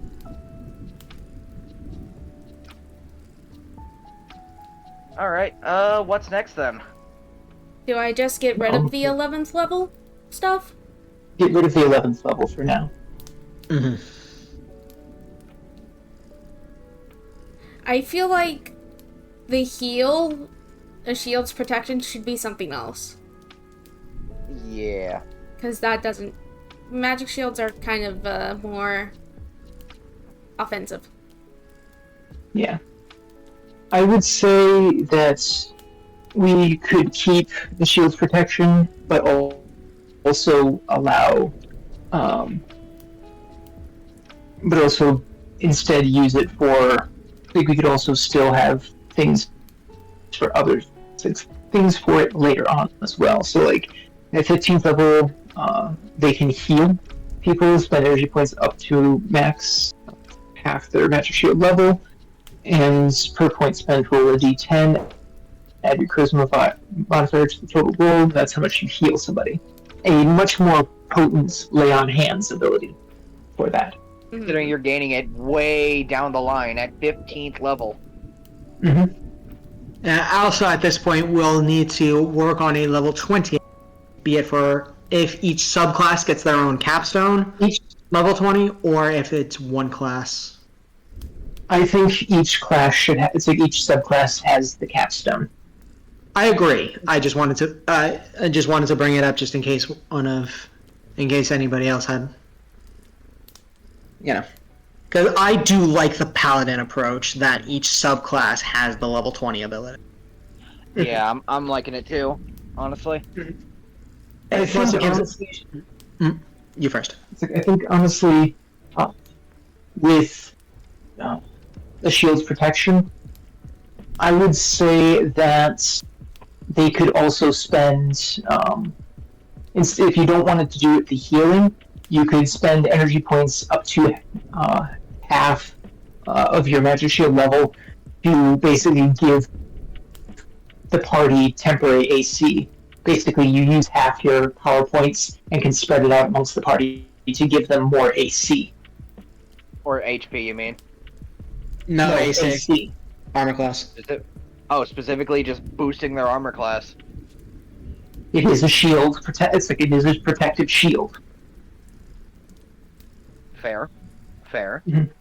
Basically, so let's say you're using it at 15th level. So half of 15, 7.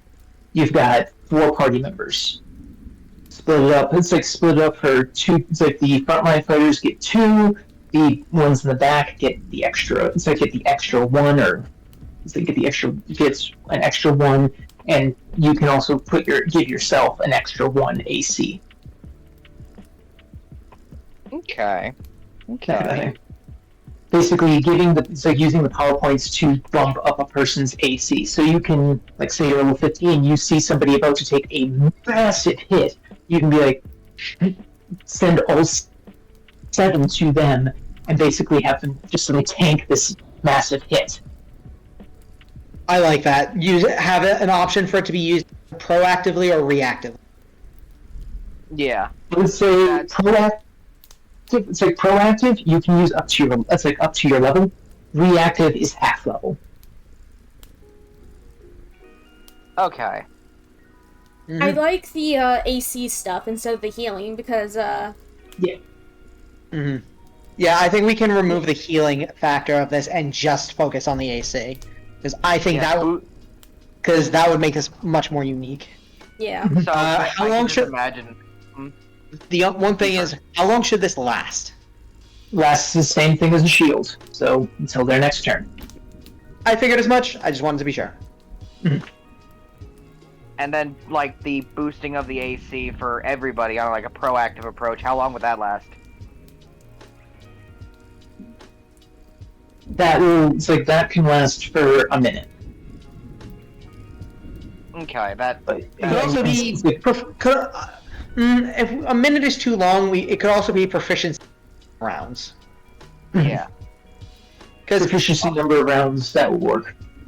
Mm-hmm. Because as it sits right now, at 15th level, that's, I'm pretty sure, a +5? Yeah. 5, 6... 15th level, yeah. That would be 5 rounds. 17th level, that becomes 6 rounds. Yeah, that's Not no a big deal. full- Most fights are still shorter than that. Yep. Yeah, most fights tend to be way shorter than that, yeah. Yeah, and also, I'm thinking instead of doing it like based off of level, do proactive.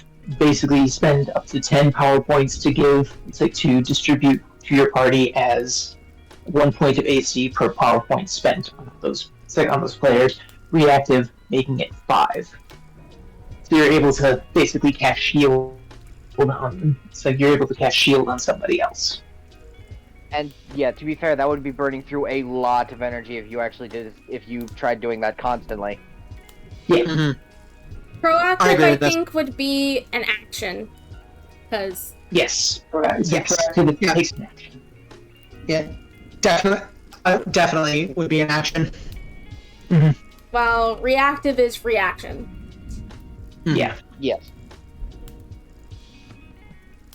Alrighty. There are I'm two kind modes to this of ability. having fun juggling this resource game. Yeah, this is interesting. This is going interestingly. Yeah, it's just like how much do you? Yeah, it's like how much do you wish to buy? What are you buying?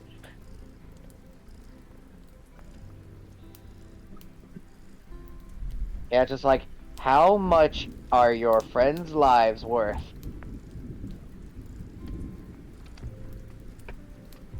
Yeah, I would say and it can be. It's like proactive can be actually proactive can be divided. Reactive is one person.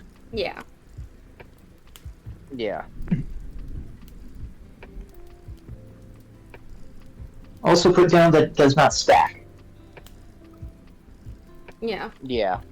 Because we don't want that to, we don't want to accidentally start boosting up into insane levels here. This does not stack. So if you have proactive, you can't do reactive. Mm-hmm. Yeah. And if If you have the hands, yeah, yeah.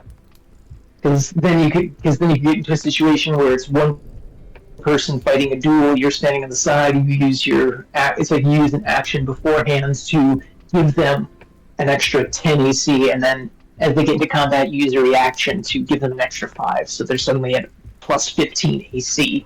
And Yeah, rushing no, in. there ain't no way. Now, can it be used on yourself? I would say yes. It can be used on yourself. This does not This is stack. this is and- feeling like Again, this is feeling Because that very stuff it can be tanky. used. No. Yeah. Alright, I'll just put it with this does not stack and can be used on yourself. Also make mention that it cannot stack with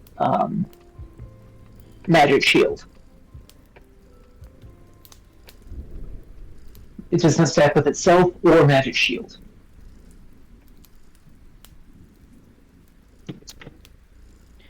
So, okay, I had a bit of an idea considering since we're looking through this, it's feeling like a very tanky sort of class. What if there was an ability to just kind of pull enemies to focus on you a little bit, like just like, hey, over here. Stance No. goes on. Don't forget to turn your tank stands on. Yeah, that's her. Also, I got called out by the hard drive, but you can check that in the group shot after.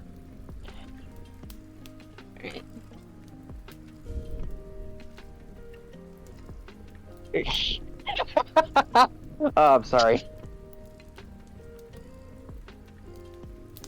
I'm just not gonna say anything. That's something.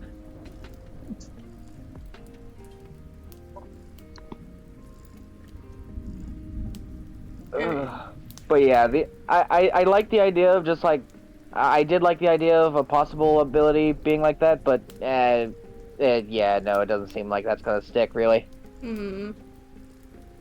Shield's protection. You can Fun. choose to use this ability proactive or reactive. Proactive, you can spend up to 10 energy points as an action to add a point of AC to an ally per energy point spent, and it can be divided between different allies. Reactive, you can spend up to 5 energy points as a reaction to increase an ally's AC per energy point spent. This does not stack with itself or Magicshield, and can be used on yourself. And then also be sure to add the time limits on the proactive and the reactive. Oh, right. Yeah, I think we need those. It's like, how long do it last, though? Yeah. The reactive lasts till the ally's next turn. Mm-hmm. I realized I just... There we go. Minor spelling mistake. Minor spelling mistake. Do not perceive. What spelling mistake? It's gone now. Shrug. I didn't see nothing. What are you talking about? I don't know. But I don't know. But really, I saw everything. Nobody will ever know, though. This lasts till the ally's next Hey, turn. Chrome, I need you to come with me really quick. The name's Riku, and it rhymes with doom. And then for proactive, it lasts proficiency round. Proficiency Yeah. number of rounds. Or a number of rounds equal to your proficiency bonus. Mhm.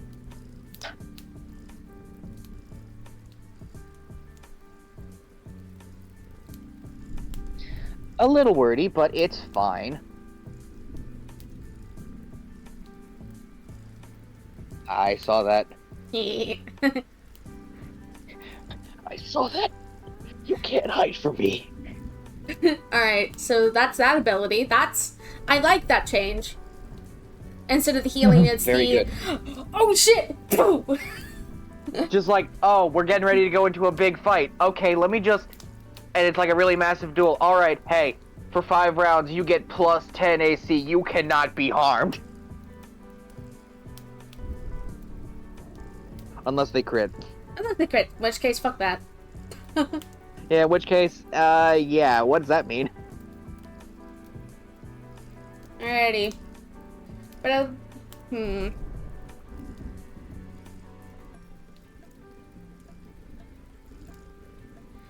So, just to think- double back real quick, Element of the Ancestors is good as a bonus action, yes? Yeah, I think so. Yeah. Alright, then I will remove the star, because we don't need to talk about that. We're not talking about that. Though we didn't decide on how long it lasts. Proficiency rounds? Or did we say it was only going to be for, like, the next attack? I think we had said it was going to be half proficiency. Mhm. Half your proficiency in rounds, yeah. Rounded down. So you have a little bit of leeway there, but you don't have that much. Mhm. Equal to half. Half, Zell, half. Yes, math is good. Math is grand. This Even change though it is lasts my for a worst number of subject. rounds equal to half your proficiency bonus rounded down. There we go. Correct. There we go. That is something I never understood. Is like, why do these certain classes like specify half of something, but they don't specify if it's rounded up or rounded down? Yeah. Because it's in the original game, it was based off of rounding down. Oh. In the Alrighty. original, it's like in the original D&D, it's like in original D&D, it was all rounding down for everything. I'm pretty sure back Because then Wizards originally- you fucking had an HP pool of D4s. Yep. Ah, simpler times. Their simpler HP dice times. was the caltrop. Alrighty. They use it to Then guard their doors from the satanic panic enthusiasts. I believe that is it for the main class, which means we are finally getting to subclasses. It only took us 2 hours. Little less than 2 hours. Oh boy, this is gonna take a bit. Yeah. I think there might be a point where we have to just kind of like take a break.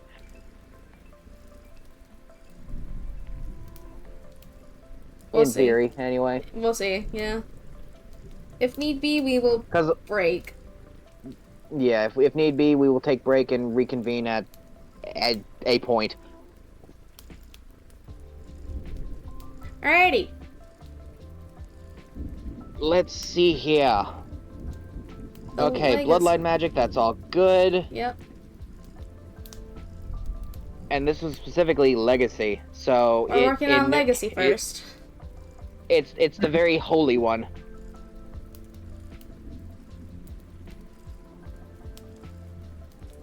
What do they gain at 3rd level? Hmm. Hey, Vegeta. Vegeta. Anyway. What do they gain?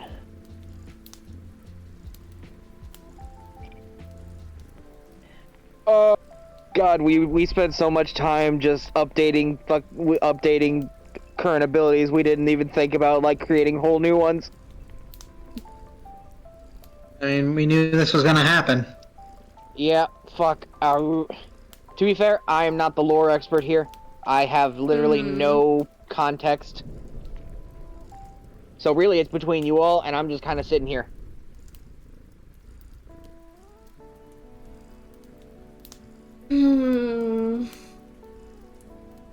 Although, curious. What if the Legacy Bloodline did a little bit of healing?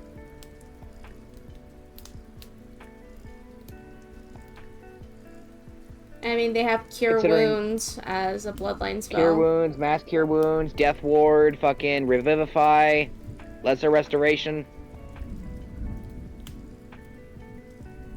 It seems like a more healing-focused subclass than anything.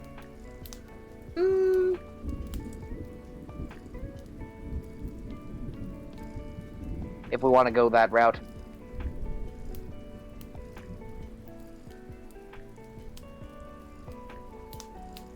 No, it's just an idea. It really depends upon some folks here.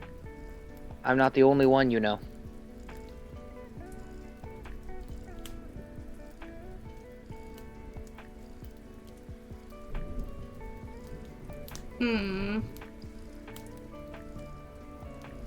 Yeah, cause I'm just going off the bloodline spells and drawing kind of an idea from that. You know? Cause it does seem very much, yeah, it does seem a little bit more like medic inclined. So pulling from Keela, maybe it could get something related to dual weapons.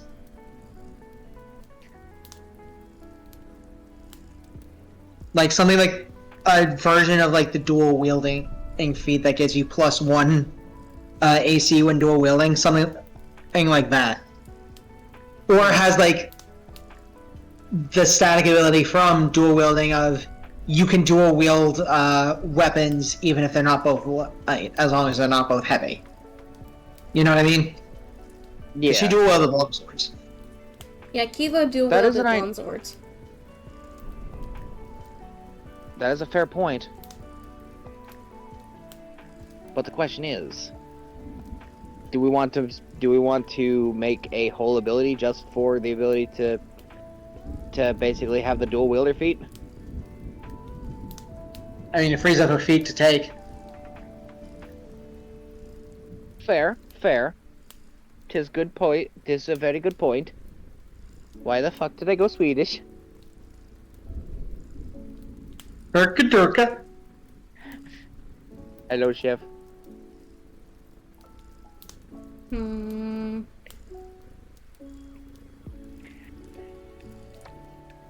Alright, Pinhead, your time is up. And also, giving an ability that is pseudo dual wielding kind of fits with the fact that Kilo is a fighter, so she would have more feats on a meta level. Yeah. So it kind of works? You see where I'm coming from for this, right? Yes. Yeah. What do you think about it, Sass? I know this isn't your subclass, it's technically mine, but like...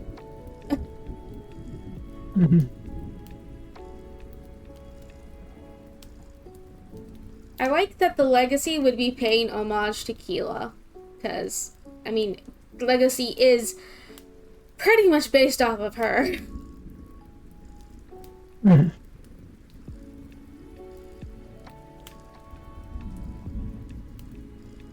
Yeah, the fact that this is that legacy is based on her is what, put to mind. Hmm.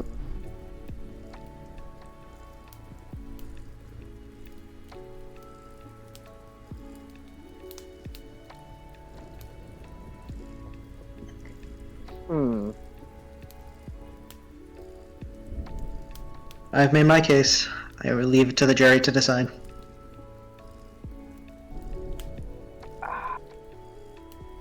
On the one hand, I do kind of like it, but on the other hand, it feels kind of like getting a little bit railroaded down one particular sort of combat path.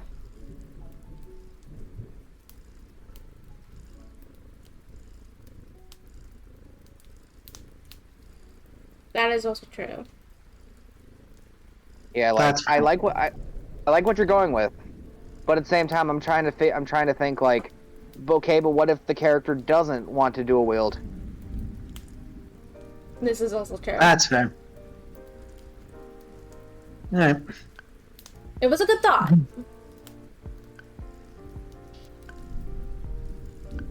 This is my job. I'm just trying to keep things, balanced and making sense for everything.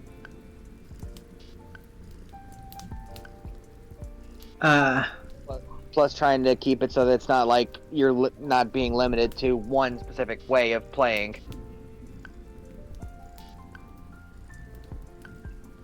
So, to be fair, that was kind of a given, I think.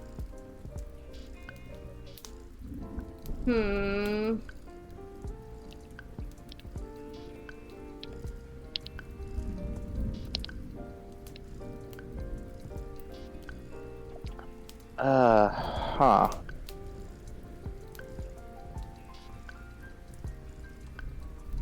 Again, I did have the idea of just like it being a little bit more medically inclined compared to the others, but again, it is up to the jury.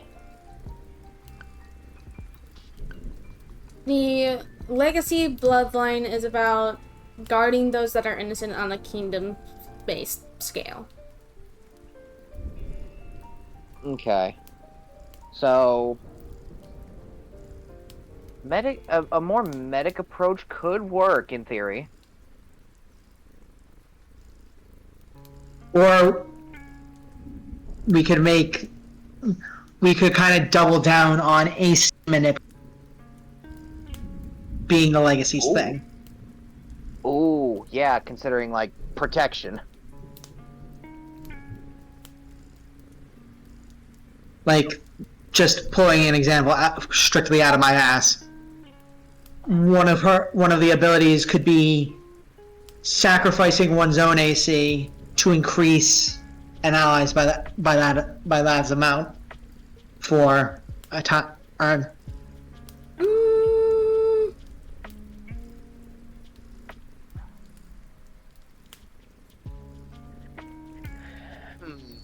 It's just a thought. I was thinking more of along the lines of they could technically do like, because Chrome mentioned this, maybe this is where it comes into play of basically having something like a tank stance of like, hey, look at me! Make Legacy the kind of like tank subclass. Yeah, like maybe that's the third level ability, just like, hey, you can probably like you could probably spend an energy point or something to basically make a have an effect version of basically compelled duel. Yeah, an area of effect style thing where if they succeed, great, they keep doing as they are, but if they fail, focused. The aggro has been drawn. Did Keela wear medium or heavy armor? I can actually go look, because I don't think I deleted her sheet. I would hope you didn't. Yeah, just like, if you take this class, you gain a bonus proficiency in armor. But what armor? It depends. Yep, Yeah, I still 'cause have I was her going to sheet. say if she wore heavy armor, could do like base class gets instead of all armor gets light and medium, and the legacy is the one that gets heavy. Yeah. If we're going to play into it being like, She wore light armor. Oh, fair enough. I mean, light on your feet. Yeah, she was. Yeah, fair. She was more or less like, I don't want to be slowed down. I need to get where I'm going fast. Fair enough. You see where my mind And came not from, though. clunk, clunk, clunk, clunk, clunk, clunk, clunk. Yeah. So we do have the tank stance idea, though. That one's I think we might be doing here. And hell, wouldn't be the first time someone in Keela's with a connection to Keela stayed behind to draw aggro. I mean, to be fair, in the original game, Keela and Kai did stay behind and drew aggro, so it's just like... Yeah, that's what the reference I was making. That. Here you go. So. I guess that would be the third level ability. Just like, you could spend like a energy point or a number of energy points to basically just kind of like cast an AoE version of Compelled Duel. I feel like if it was... What level is Compelled Duel? Hell Duel is like a first or second level spell. It's not Yeah, high. it's not high, no. It's first level. Yeah, that's what I thought. Compelled Oh, Duel is first wait. level? Yep. Oh yeah, because Oath of Vengeance paladins tend to get that when you start up Baldur's Gate. Mm-hmm. Yep. Yeah. And if you look at the Death Domain, Compelled Duel is one of their first abilities. Yeah. One of their channeled, yeah. The Death Domain channel. Cleric or the Death Magicshield? Just Magicshield. Yeah. Death Magicshield for Bloodline spells? No.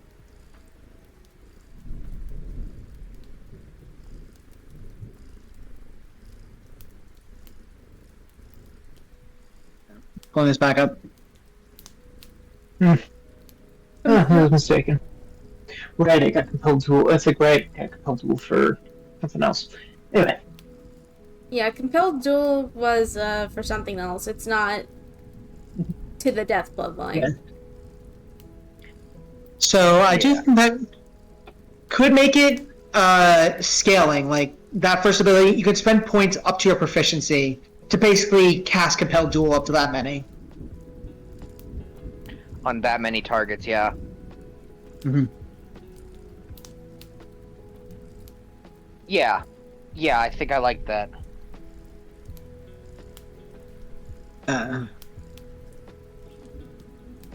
Let's say Well- the Assassin's Elf.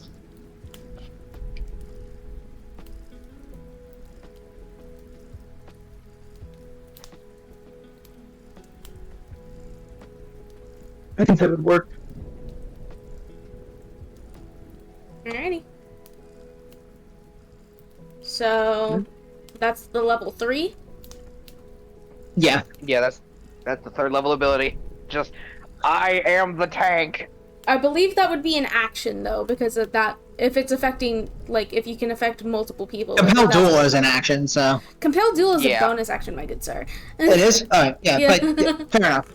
Point But stands. considering you're hitting multiple targets, it probably should be an action. Yeah, it's an action, and probably for this one, like hitting. All right.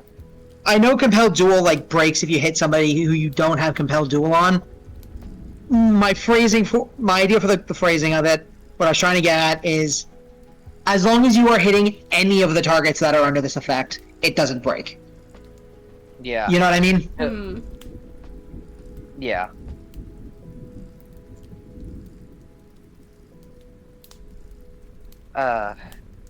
Channel your inner tank.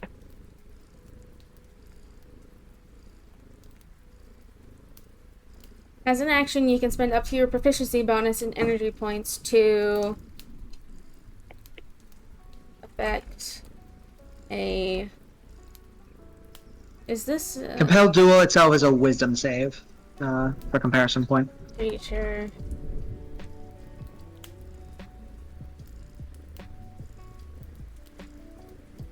Wording is hard. Yes.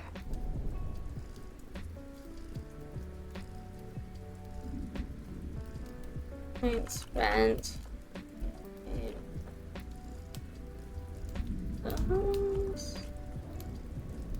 Saving throw equal to.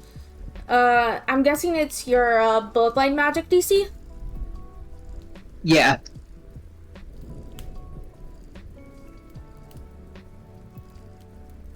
That would make the most sense. Yeah.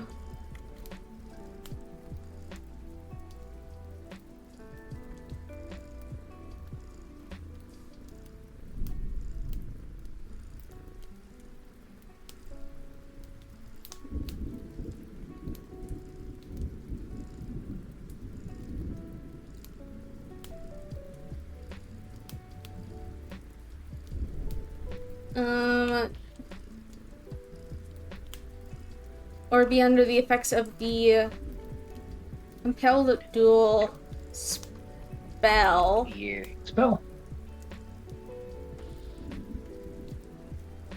If you hit any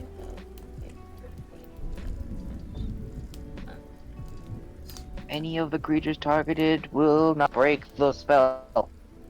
if you hit any of the creatures under this effect, spell does not break. So, as an action, you can spend up to your proficiency bonus and energy points to affect a creature per energy point spent. They must make a wisdom saving throw equal to your bloodline magic DC, or be under the effects of the compelled duel spell. If you hit any of the creatures under this effect, the spell does not break. That sound about right? Sounds good. That's all right.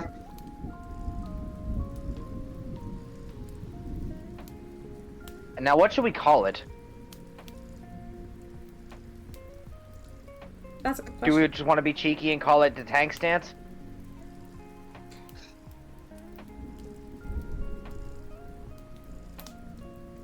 Or do we want to actually, you know, be original with the name? I was gonna say be original because I have an idea. Oh, what's your idea? Queen's Challenge. Ooh! Oh, okay. You know what? I like that one I better. like that one.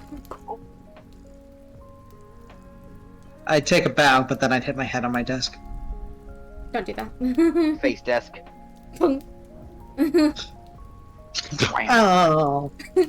Alrighty, but there's the level 3 ability. Level 7. Here. I have another. If you're willing to deal with my bullshit. What it be, my good sir? When there are your choice, but it could be like 2 or 3 enemies around you, you get a bonus to AC equal to your proficiency modifier. Yeah, it's like if you are if you are flanked, you get an AC bonus. Mm, Or if you have multiple enemies within 5 feet of you. To kind of add into you are the tank, you are going to be in the center of of everything. But I'm kind of digging that idea. It doesn't have to be up to proficiency. You can give it a flat number. I just set up to proficiency just because it's the first thing that came to mind. Okay, but what about half of your proficiency? Rounded down.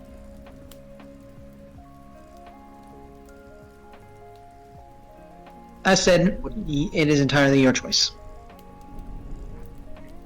I'm just throwing ideas at the wall and hoping something sticks.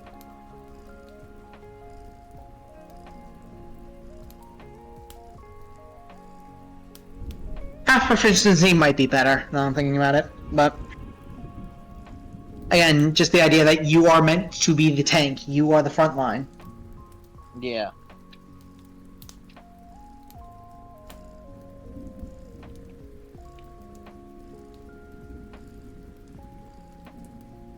Or we could do it a bit more fun.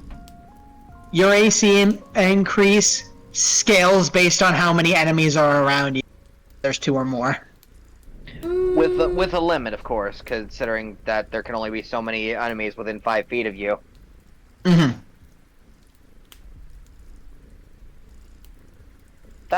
could be fun. I'm kind of seeing. I'm seeing what you're working with. I am picking up what thou is putting down. All right, Ariane.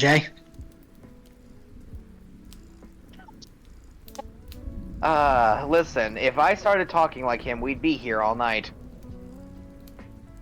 I mean, for the looks of things, we might be here all night. Oh no! Mine a milkshake. Mine. No. See. Stop it. And the Ain't I a stinker? If we're gonna be here, so if we're gonna be here all night, then we might want to just pause now. Wait.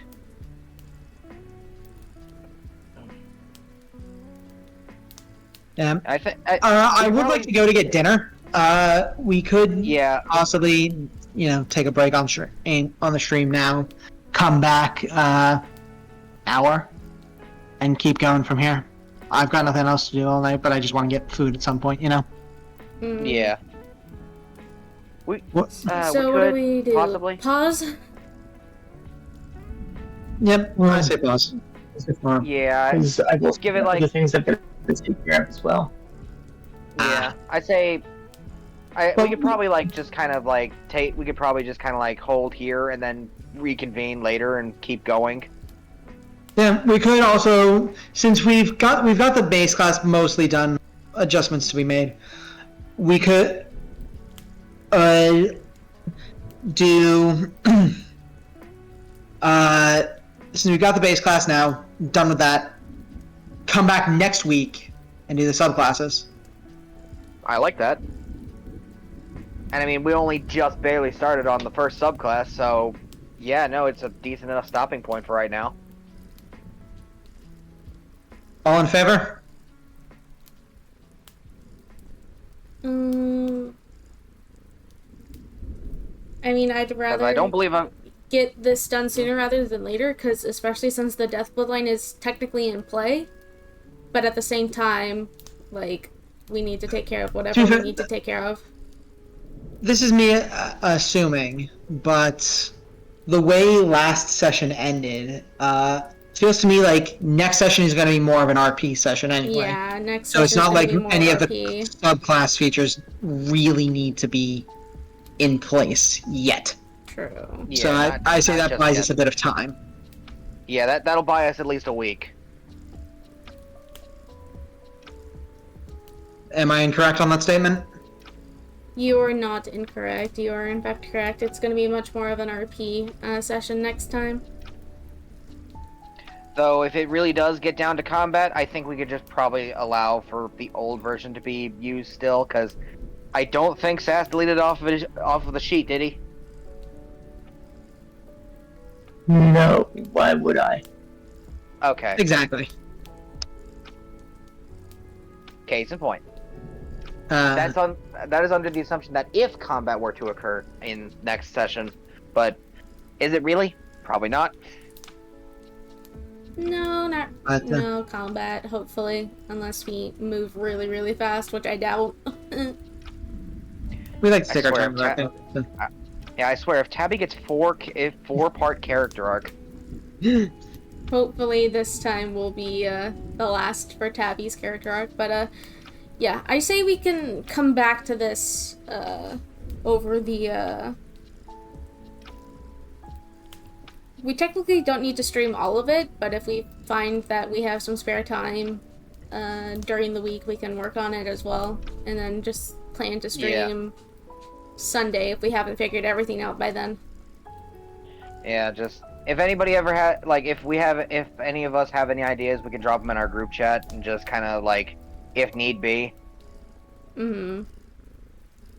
But if we all have spare time, we can just kind of all hop into a call again and keep doing this as we are. What do you think of that, Sass? It'll work. Alrighty So then. that way so in case any scheduling conflicts, we can still just use our group chat for texting it out.